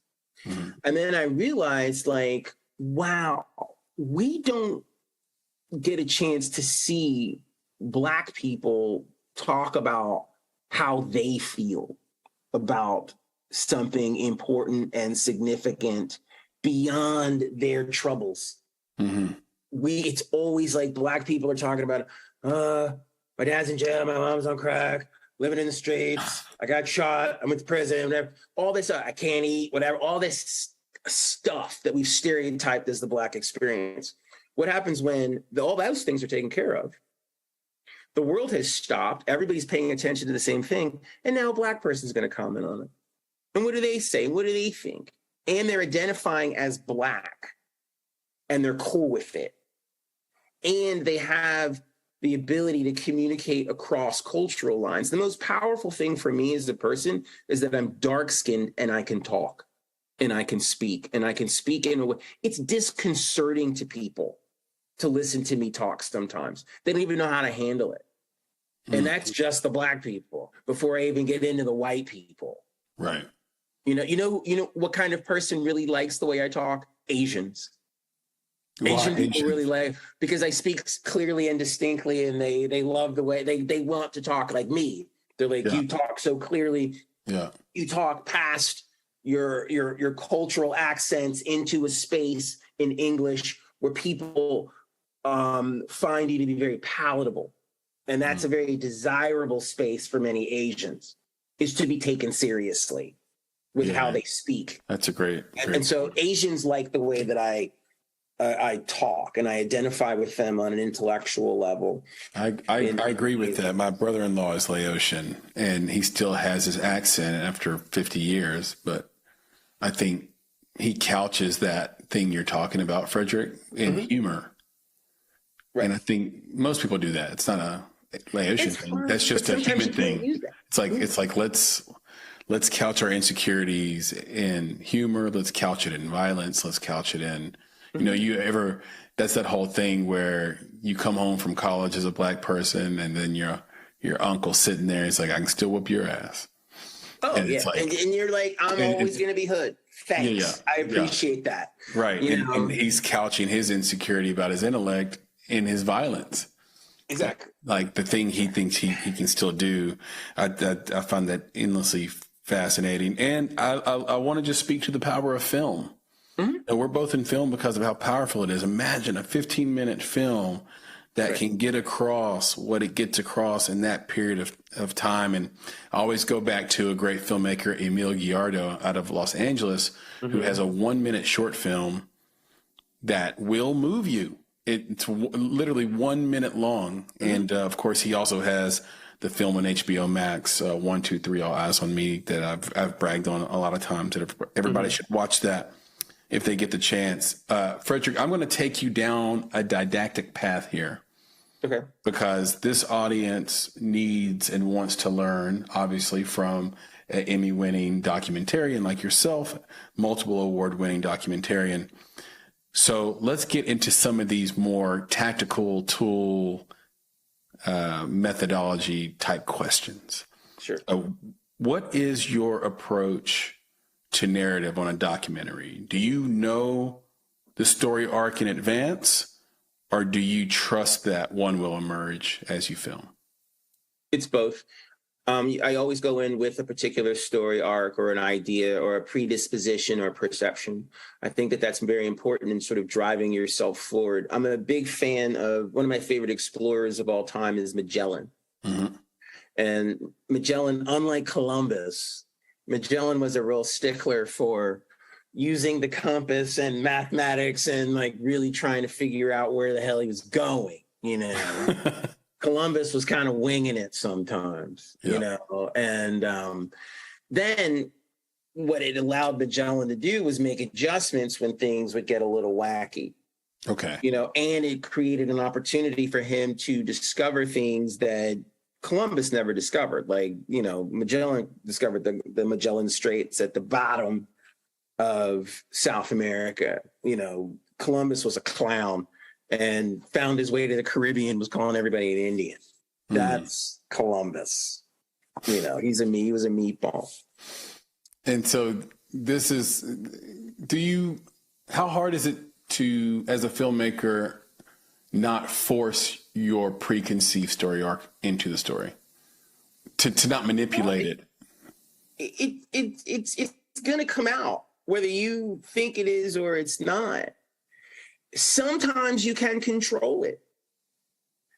And you have to push past that. Like sometimes people will do something so insane and outrageous that you just want to turn the camera off. Okay. But you're like, I can't, because it's their truth. And I fight with other people that work with me all the time. It's the biggest problem I have with working with other people in documentaries. They're always turning my camera off. Because I don't like that. That was too weird. I don't understand that. That was like, you know, and they push certain narratives, you know, and I'm like, you've got to keep it rolling. And then you have to know when to shut up and not stick your nose in it too. Because the other problem is that a lot of people, and I hate to say this, but, you know, a certain number of my friends of color that make documentaries, they're in there needling. They're in there trying to get people to elicit a specific response.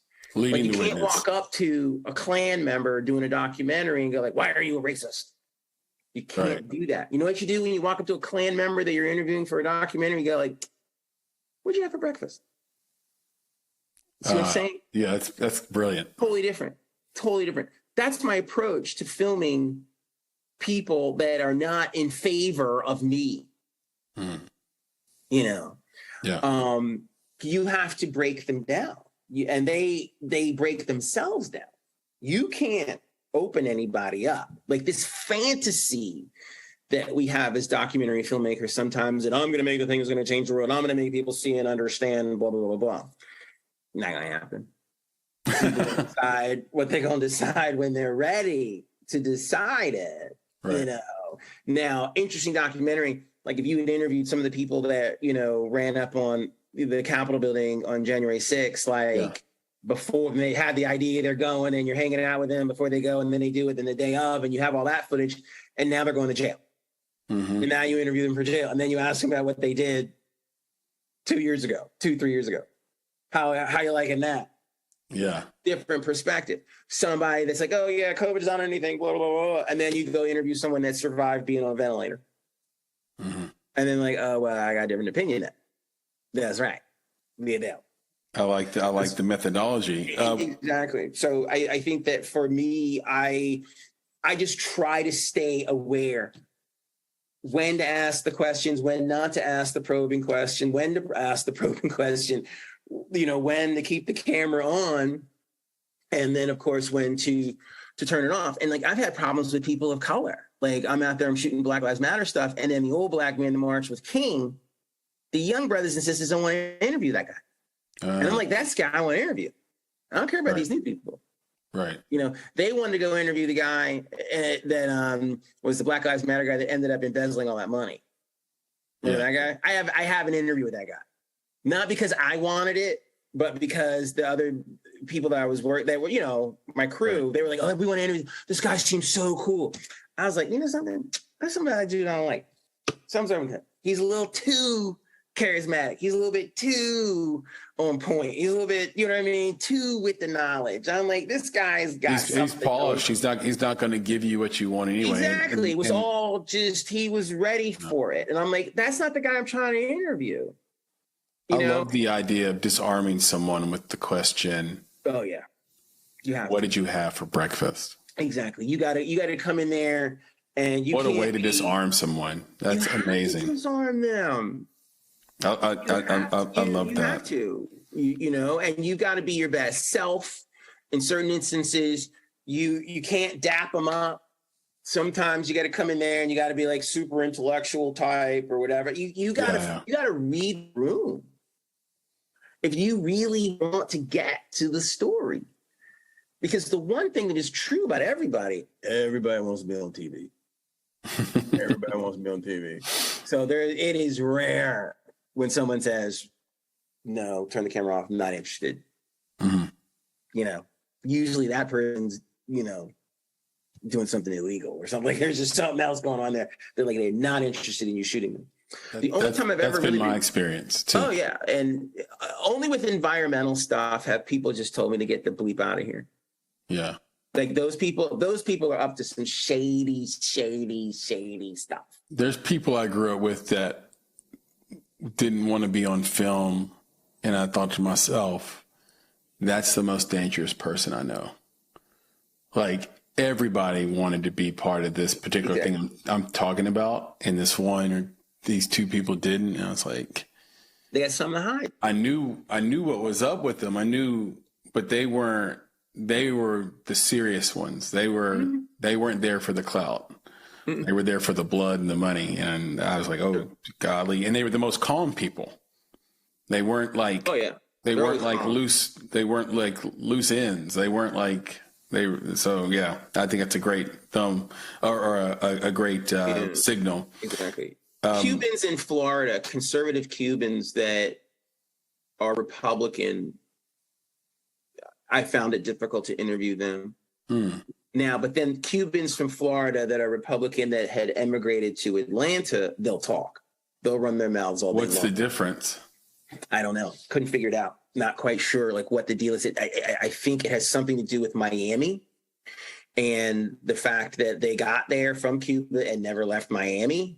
Right. And it's kind of a little bit of a trade secret here that we've got this backdoor deal, the whole Castro thing, and we don't want to screw it up. We got a handshake agreement with the conservative right.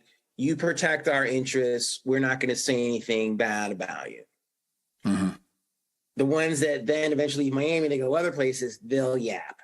Yeah, they're not next to the ocean anymore. They don't, and that might have something to do with it because Miami's really nice.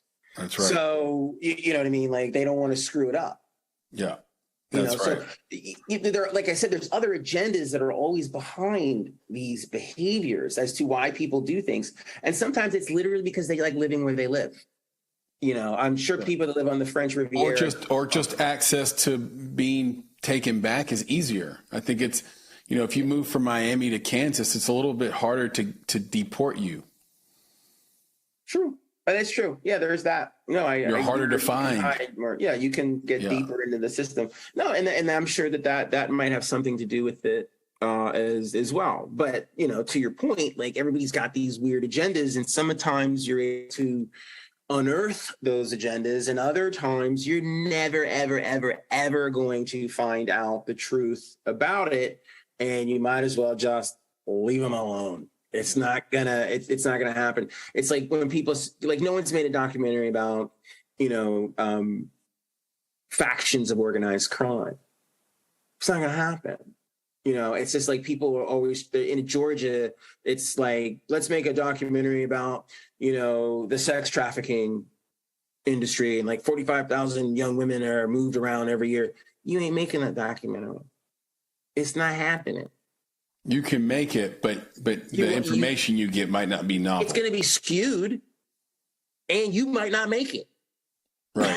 You know what I mean? There are a few like crime documentaries, but it's all found footage. It's like a found footage doc, or like clippings and library posts. It's a totally different deal. But it's very difficult to get like a whole doc on an organized crime family, and you're getting first person accounts in modern time. That's really, really difficult to do. In terms of just making documentary and making film, what is your approach to financing? Is there a tip or a trick you can share with the listeners of this podcast, this audience, this global audience, I should say, about the many ways and best ways to fund a film? Funding a film boils down to currency, obviously. Now, you have to define what currency is. Now, currency is many things on many different levels. Currency is influence. Currency is also talent and ability and expertise and technical prowess as well. Currency is also access. And of course, currency is good old-fashioned currency. It's money. Right. And those are moving paradigms within the constellation of you trying to make a documentary. And trying to make a documentary is like trying to travel across the solar system. It's not specific. Making a movie is like going from one planet to another. We're going to Jupiter. Mm-hmm. That's making a movie. We're kind of just getting out there in space, and we're not sure if we're going to land on Jupiter or we're going to end up on Saturn or Pluto. That's a documentary. Yeah. And you have to be prepared for that and have the wherewithal and the bandwidth to be able to pull that off. And one of the big mistakes that a lot of documentary filmmakers make is that they have an idea, but that's it. Some of them have an idea and they have money, and that's it. And they screw that up, or they don't have the physical talent. They don't have the vision, or they don't have the technical talent. They don't have the access or the hookups or whatever. There's so many people that are like, I want to make this. I had so many people say, I want to make documentaries about strip clubs in Atlanta. And then they go in there and they get the ass beat in the parking lot trying to get into a strip club. I'm like, you have no access. You didn't think about that when they broke the camera over your head. Said, get out of here. Doesn't work that way. You have to have access to things, and credibility can do it if you've done documentaries before and you're award winning. I mean, Ken Burns can walk into any situation. Yeah. As soon as whatever he wants to make, right? Whatever he wants to do. Errol Morris can do that, So Michael Moore had, he had his moment, a hot minute. He could just kind of do whatever he wanted to do. But even with Michael Moore, once he started really pissing people off, he lost the access. Mm-hmm. People are like, I'm not letting Michael Moore in here because he's an asshole. They can see him coming. But He does have the greatest box office documentary hit of all time. So. Exactly. And he hit it right at the right time in the right way. And kudos and bravo. Yeah. But then he blew his career apart because he started waving his finger at the system, demanding change, and the system is not going to change. Like, this is the ridiculous part. Nobody's going to wake up tomorrow and say, okay, we're going to treat everybody right. No, it doesn't work that way. It only works one way, and the one way is the way that Berry Gordy did it, because Berry Gordy came out of the 50s, and they were like, they don't let Black people do anything. You can't make any money. There's no record labels. What are we going to do? What are we going to do? Guess what, Berry? Start a company. Yep. It was him and Smokey, and they started a company. It was in their basement, and they got that little house, Hitsville, and they went from there, and then they just started recruiting talent, and they built it. You don't do anything in this society as an anybody, black, white, blue, green, purple, by sitting there negotiating with the system. I mean, come on, all the people on the board at Twitter voted to let Elon Musk buy Twitter for $44 billion like 2 days ago. Yep. You know why? Because they're going to make a bunch of money. Yeah. That's the game. Even though we all know that Elon Musk should not buy Twitter. And we know that it's morally wrong because he's a loon. You know? But they're going to do it because of the money. The money's the thing. That's why Jackie Robinson got in the major leagues, because of the money. That's why there aren't any black owners in the NFL, because of the money. They're like, yeah, we don't want to mess with the money. Until the money's right, there's no way we're going to let anybody black have a team. It's not happening. That's the color of our country, green. But we don't have the guts to say everybody black's just going to go off and have their own league. They're going to have the Negro Football League, which would be way better than the white one, by the way, and the basketball. We could go do it. We're just afraid. We're programmed. We're scared of white people. Black people, and I'll stand and fight any black person in the parking lot on this one. We're afraid of white people. We're terrified. We always think we need to be around them and do what we don't need them. We never needed them. Berry Gordy sold Motown in the 80s to Polygram. Robert Johnson sold BET, 12, 15 years ago for $5 billion, whatever. We sell our stuff off. We don't build economic communities, with all due respect to Tyler Perry Studios. He's not developing new talent. He doesn't have anybody on that lot that's creating new content. He's not shooting anything except the stuff he wants to shoot or what he rents out to the Marvel companies. Mm-hmm. Now, that's fine. That's his business paradigm. But guess what? The second that the Medea thing doesn't hit anymore, or he starts losing a bunch of money, or he starts hemorrhaging, and Disney's going to walk in and say, we'll buy it from you. We'll buy it. We'll take it off your hands.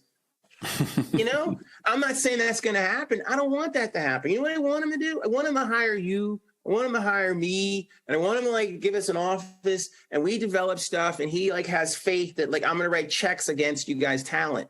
He doesn't do that. We don't do that because we're afraid the white people won't like us if we start bringing in too many darkies into the party. They want to control that.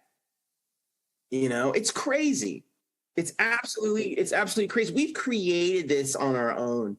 We are literally sinking our own ship. Instead of being Magellan, we are Christopher Columbus. Yeah, and I don't hear that and think separatist. I don't think that. Yeah, I hear it and just think it's economic. Why can't we do what other communities have done? Exactly. Slaves, Jews were slaves for 9,000 years. Yeah. They figured it out and have solidarity in their community without being separatists at all. Exactly. And so I think advocating for that is really smart. Now, I will be full transparency. I am an Elon Musk apologist, and we can go back and forth on him at another time. I don't think that he should buy Twitter. That's where I agree with you. That's what I'm mad about. I think agree with you on that. I think he should go to space. I just don't think he should buy Twitter. It's an overreach. Right. And I would say the only counter to that is that the people that run Twitter, to your point, have been grifting for a decade at least. Easily. Meaning, they're exposed now. Meaning security issues, meaning half up to 20-30% of their user base being bots. That's actual theft. They need to offload this because of the lawsuits that could come if they don't. That basically just means that they lost in court, that it was proven that more than 5% of their user base were bots. So could you imagine if you're Coca-Cola Corporation and you've poured multiples of millions of dollars into advertising in Twitter only to find out you were advertising to fake people? I mean, that's a massive lawsuit. Now multiply that times everybody who's ever spent any dollars, including myself, on ads on Twitter. And now you feel ripped off. And that's why I think they have to unload it. curious, what is and how did you forge your relationship with PBS? I mean, it's a relationship that's evolved over time, and then it was accelerated due to circumstances, and some of those circumstances literally outside of my control. One, it was a pandemic, and they needed somebody, and two, I literally ran into the woman that runs the Nashville public television station at the Nashville Film Festival. But you put yourself into those spaces. Now, I had a relationship with PBS in the past through some other projects that I had worked on. Right. And I've been a big fan of PBS for a long time, so I'm predisposed for it. So when the opportunities presented itself, I didn't run from it. I like PBS, unlike a certain number of filmmakers who are like, PBS is too corny for me. It's not for me. I see PBS as a important, an objective channel at the very least. Completely, exactly. So that was a part of it as well. My respect for PBS is what got me to or near PBS, and then my ability to go out and execute for PBS is what's kind of gotten me over the top.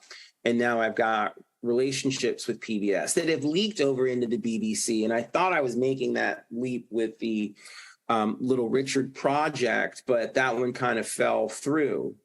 And as much as I drag those guys, because I think they made a massive mistake in not hiring me, I just emailed them something the other day that I'm working on about Alfred Hitchcock. And I'm like, you might be interested in this. What do you think? Yeah, so I saw that sizzle. Exactly. So cool. I dance with the devil. Like, I'm in it to win it. Like, it's all business.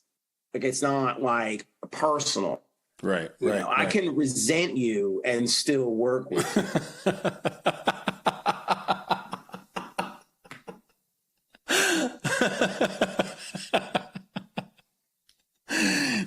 I might name this podcast that.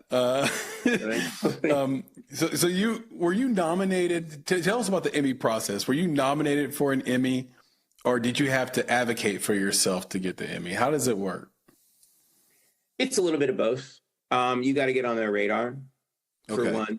PBS is always interested in that kind of thing. PBS obviously is an organization that has won a gazillion Emmys. So things that they find of merit, they're going to push and they're going to support and back. And so that was basically how it evolved. Initially, no one thought that it was going to be like an Emmy-winning piece. They weren't really sure. It was during the pandemic. People weren't allowed to fly anywhere. They had to let me do it on my own. I was doing my own thing with it and how it was being put together. But it worked out. And it's not only an Emmy-winning piece, it's a Telly-winning piece. Oh, you got a Telly. I love it. A Telly. And then it also gets screened at film festivals, all over, That's exciting. Which is great, from, Palm Springs all the way to Birmingham, Alabama. And I think it's a very important piece. And once again, it's the focus is on Black men and another aspect of the Black male experience, which is the LGBTQ experience as well, which is an interesting counter to the hip hop cisgendered universe of Black men and the Black female universe. It's not either one of those things. And that's what drew me into it. I mean, I'm a cisgendered Black male, but I have a very strong allegiance to Black men in the LGBTQ community because my favorite uncle, my mother's brother, was a part of that community and passed away prematurely due to HIV. So I feel very strongly about that. So I'm very driven in that space. And you know what it does? It just rubs lame Black people the wrong way. And I kind of get off on that too. So I'm not going to lie to you. I love irritating other Black filmmakers and challenging their positions on things when it comes to, stereotype and sexuality and things like that. I think they're a little bit too pent up sometimes, and they're too judgmental, and, they feel some kind of way about gay Black men and all this other crap. And I'm like, whatever, eat this. How do you specifically advocate for yourself? Like, what is the best way, if you were going to tell someone, here's how you advocate for yourself to get an Emmy? What's the first thing they should do? You got to do something that's worthwhile. You got to sit down and you got to say, okay, I got to do a project that's going to like really stand out. That's going to be something that's meaningful and purposeful or innovative. So it's the film itself. Absolutely. It always comes back to the film itself, and it's got to be something that you feel passionate about and that your passion is transferable into the piece. It should feel like an extension of you. Yes. And then you're putting yourself in the position to win awards, and not just an Emmy, but, a Telly and a lot of other things as well. But you have to find something that has purpose and gravitas and gravity and grit to it as well. It just can't be something that's sort of a fly by night kind of thing. And, unless you're going to go get Kevin Hart to host it or something like that, then you got to come in and find celebrity to buoy it up. And that's a choice. You can do that if you've got that type of access. Right. Again, currency. There's all of these different levels of currency. So you can make something award-winning with no money if you've got vision, passion, talent, technical talent, and some level of access to something. Yeah. So this idea that I don't have any money, I can't do anything, that's hogwash. There are people out there that got crazy skills with iPhones and know how to edit, and they can make something that's astounding. I've made things shooting with, a DSLR that are just amazing, or, old mini DV tape and all kinds of stuff. I have shot video all the way back into the VHS era. Yeah. So I don't want to hear it when somebody says I can't do that because I don't have any money. I'm like, no, that means you're lazy. Yeah. Or you like that ingenuity, creativity to sort of take what you have and make something. And make something out of it, because that's how our people got here. The survivability of, who we are as people. There are probably a lot of things that are very similar between your mother and my mother as far as how they survive and the values that they put inside of us too, as far as, belief systems, hard work, a sense of fair play, the spirit of team and community and stuff like that. They both were in healthcare for sure. I think Gloria and Gwen would have been good friends. I agree with you. And those are the kinds of things that you really want to focus on at the time. Absolutely. I'm going to run you through some of our bonsai questions. Okay. So take a little quick pivot here. Sure. The questions we love to ask. What are the 2 best pieces of advice you've received so far in your career, and who did they come from?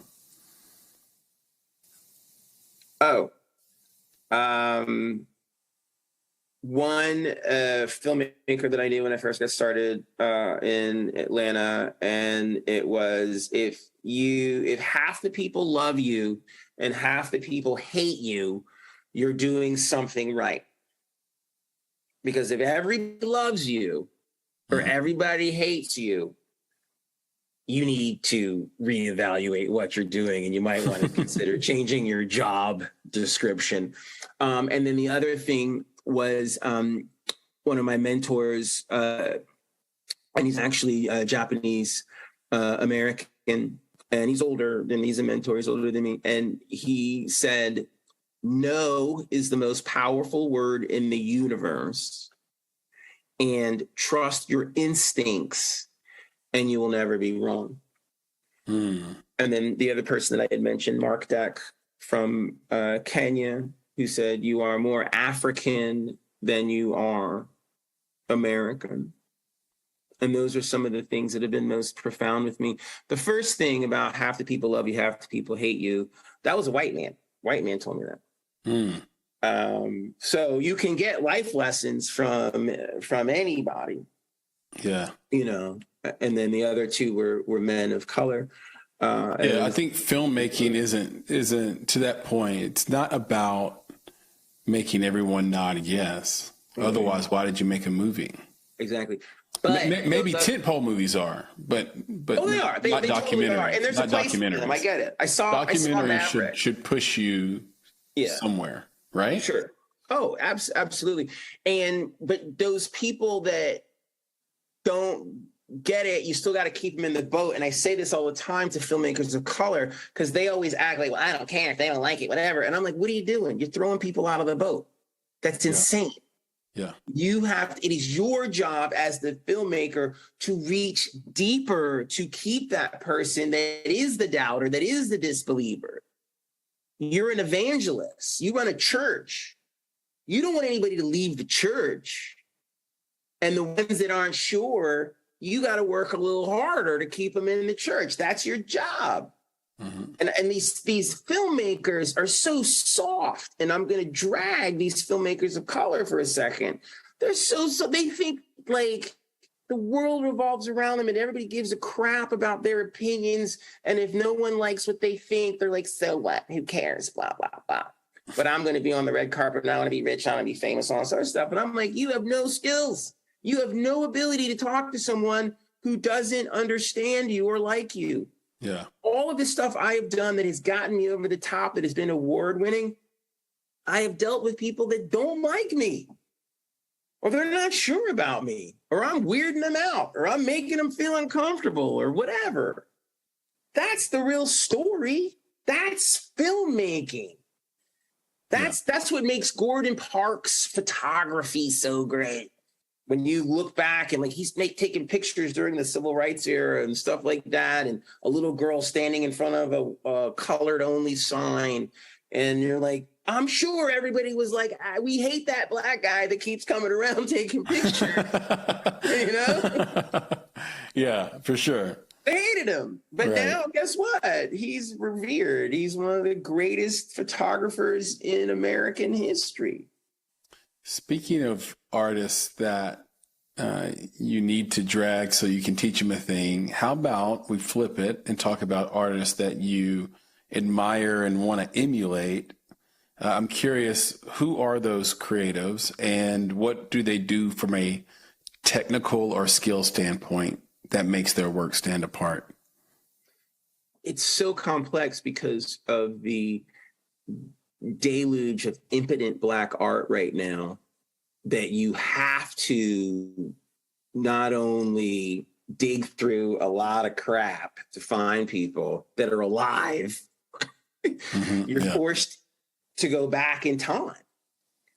You know, like I can sit around and talk about Jean-Michel Basquiat all day, but he's gone.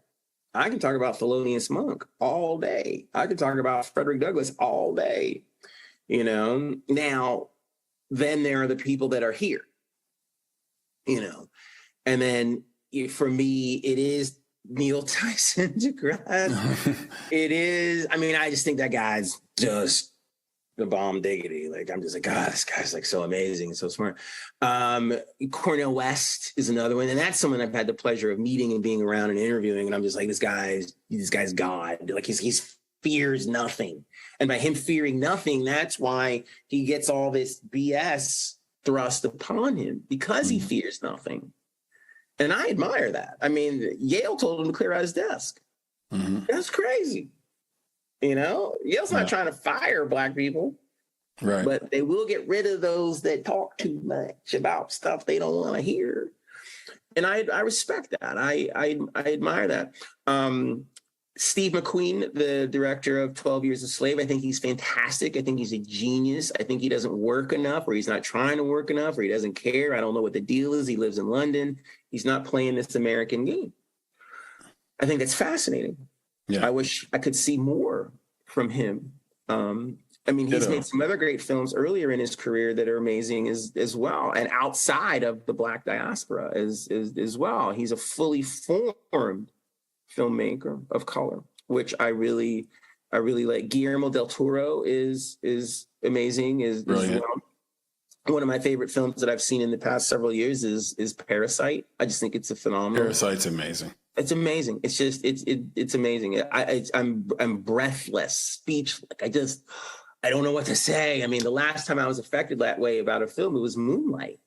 Yeah. You know, where I'm just like, oh my God, this is just so dangerous and in depth as far as social hierarchy, social order, challenging people's belief systems and insecurities and stuff like that. So, you know, I want to see more of that.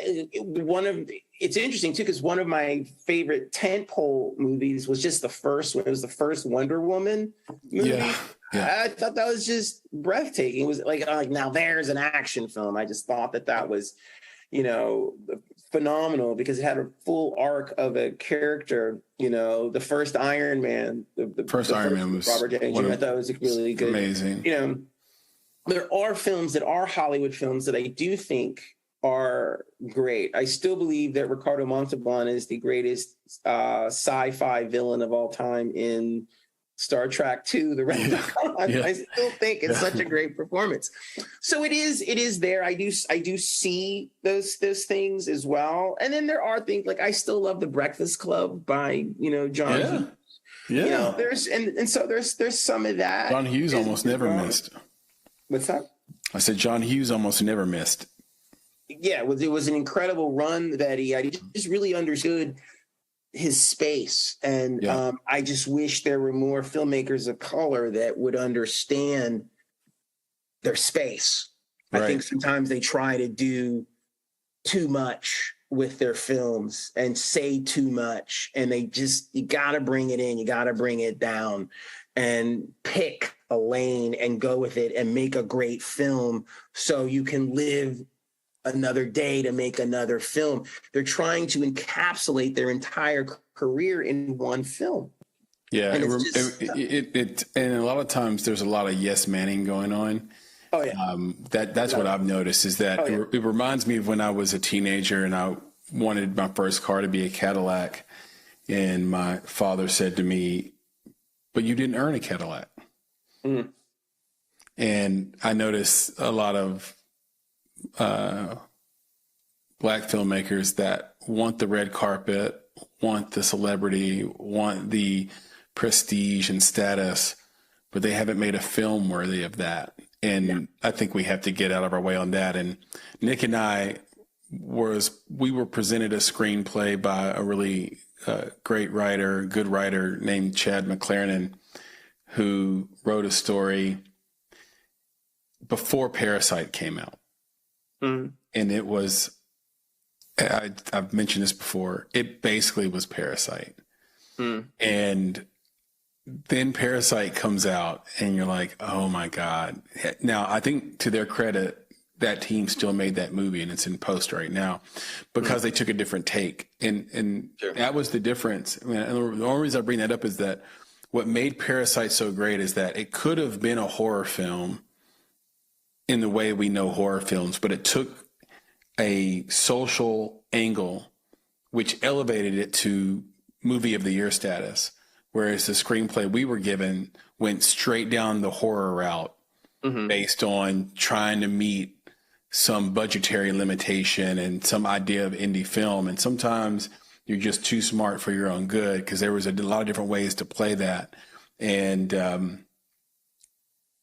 But they're good filmmakers, and I think that when it does come out of post, it's going to be great. I can't wait to see what they do with it. But I know it had to be a gut punch to see basically the movie you've written come out and win Movie of the Year. That's gotta be an unreal feeling. Mm-hmm. Frederick, if I gave you 1 month to teach a new filmmaker how to shoot and produce a documentary, what would be the first 3 things you teach them? Research. Right. Off the top. Say, I'm not even going to tell you the other 2 things until you go out and you do research. Research. Okay. I'm not even going to tell you. It would be like me being an old Asian man in Kung Fu.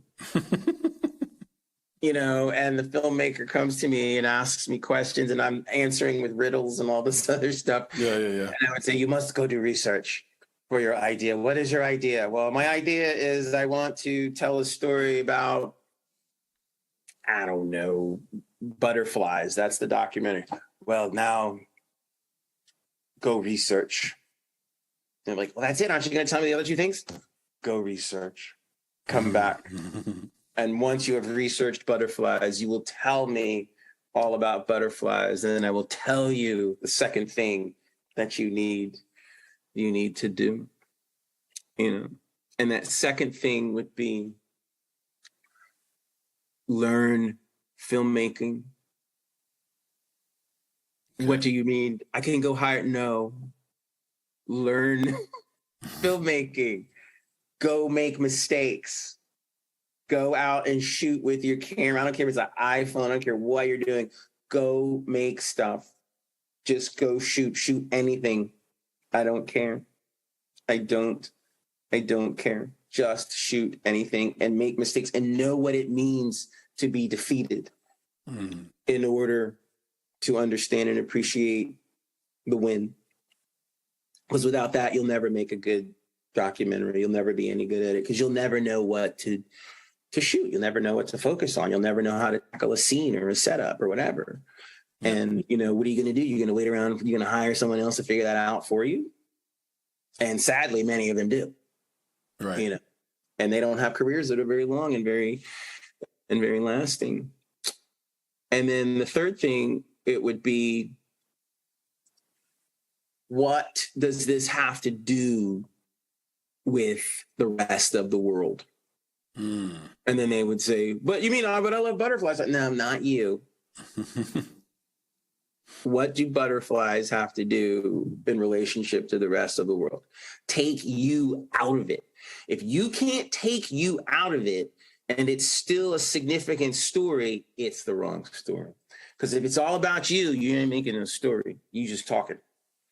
That's a great point for those kids listening at home, and for those even experienced filmmakers listening at home. The Frederick list is: number 1, research. Don't even ask for number 2 and 3 until you've done your research. Number 2 is learn filmmaking. Don't hire somebody. Go out, shoot anything, figure out how to keep things in focus, what you want to shoot, and how to do a setup. Maybe some books would be helpful there versus hiring someone, and then or YouTube courses or anything. And number 3 is, what does this have to do with the rest of the world? If you cannot, basically the journalistic code, never write yourself into a story. That's what Frederick is saying. This story needs to be about the audience watching and their emotions, not about how you feel. Frederick? Yes, sir. This has been an amazing use of my time. I knew it would be. I knew it would be. I've enjoyed this conversation immensely. I cannot tell you how much I've enjoyed it. This is great. I learned a ton. I did too. Oh, here we are together, learning from one another. Learning together. Exactly. You're a great podcast journalist person as well. This has been a pleasure. This was seamless and effortless as well, which I really appreciate. I agree with all those descriptions. And I have one more thing or two to learn from you. One of those is, where can we all find you on social media, on the internet, and maybe even see some or all of your work? Great. The best way to find me on the internet is you go to the Google machine and you type in Fr3dR1cK and everything will come up. That's the cheat.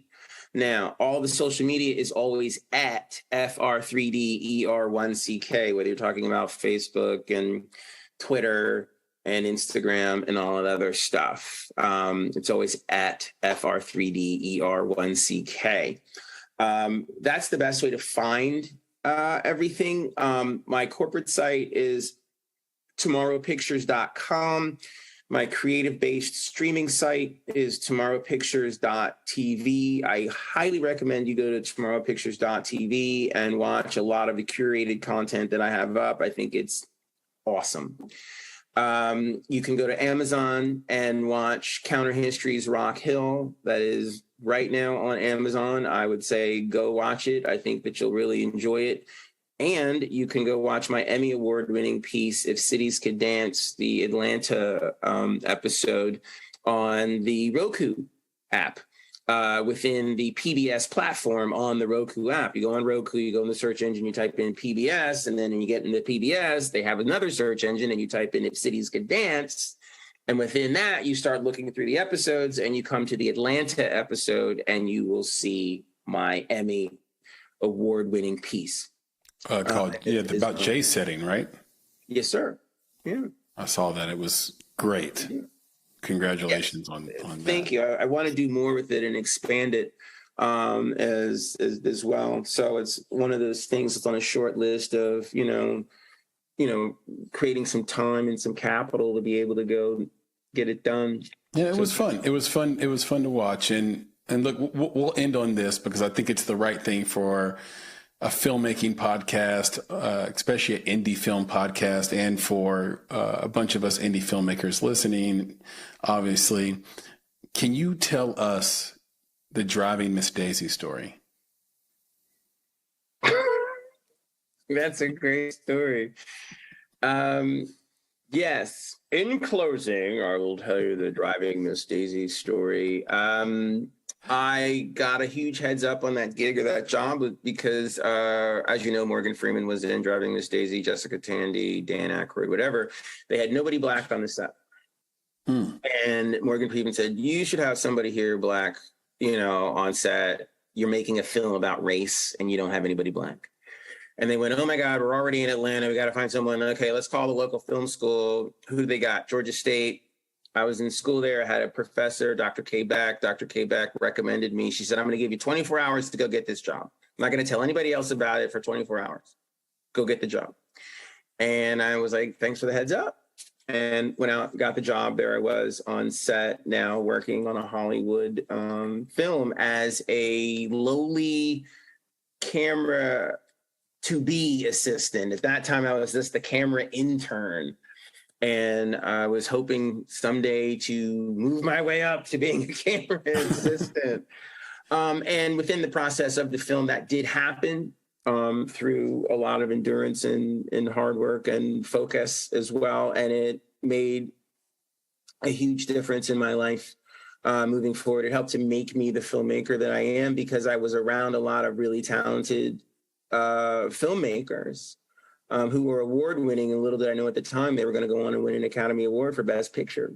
So I was hanging out with a bunch of people, learning from people that were making a Best Picture. And so there's all of these scenes in Driving Miss Daisy where, it's Morgan Freeman and Jessica Tandy, and they're talking, and then like this skinny black kid pops up with his slate and says, marker, and then clicks the sticks and then just dives back down. That's me. And at the time, it was special, but it didn't really resonate with me as how special it really was until now, years later. And for me, one of the most impactful scenes was Jessica Tandy playing someone who was developing dementia. And I was there for that scene. I was slating that scene. It was some of the greatest acting I'd ever seen in my life, and I knew it when I saw it.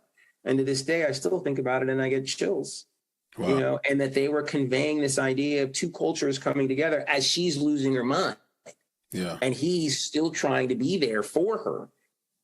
This was a phenomenal amount of acting and opportunity that you just don't see anymore in films these days, where people are trying to get to the complex, the fourth dimension, if you will. And that's where I've just remained. I just believe in, getting beyond the race, the color, the cultural identification, who's black, who's white, who's biracial, gay, straight, blah, blah, blah, blah, blah, trans, whatever. Moving into a space of humanity. I just love, films that are about the humanity of our species. And we don't do enough films like that. And then all those other subjects and topics take care of themselves. Because even with the violence and the kids in the streets that are doing all of the bad things, there's still humanity inside of those kids, because you're like, who is that kid? Why is that kid being driven that way? Why is that kid doing what they're doing? You know, that's the story. It's inside. It's not the violent act. It's the humanity. I don't care about the violent act. I care about what is the humanity that drove them to the violent act. And we don't tell that story enough. And that's what Driving Mistakes did for me.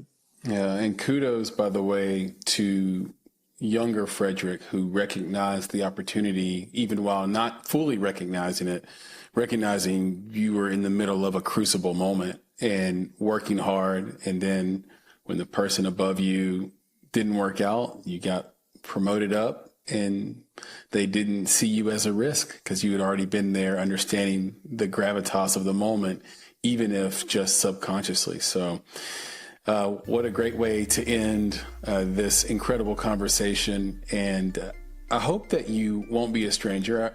I'll do my best not to. It has been We're gonna work it out. A crazy year, but we are going to work it out. We're going to work it out. I'm going to see you at the Nashville Film Festival. I'll be there. It'll be the best one. It'll be the best one ever. Yeah, I'll be there. Okay. Working the festival, so I will hunt you down. Yeah, hunt me down. Nick will be there too. I think the whole Bonsai team will be there. It's going to be super awesome. I cannot wait to see you in a couple of weeks then, all right? You got it, brother. So I will see you soon. Yes, sir. Be good. Peace. Be good.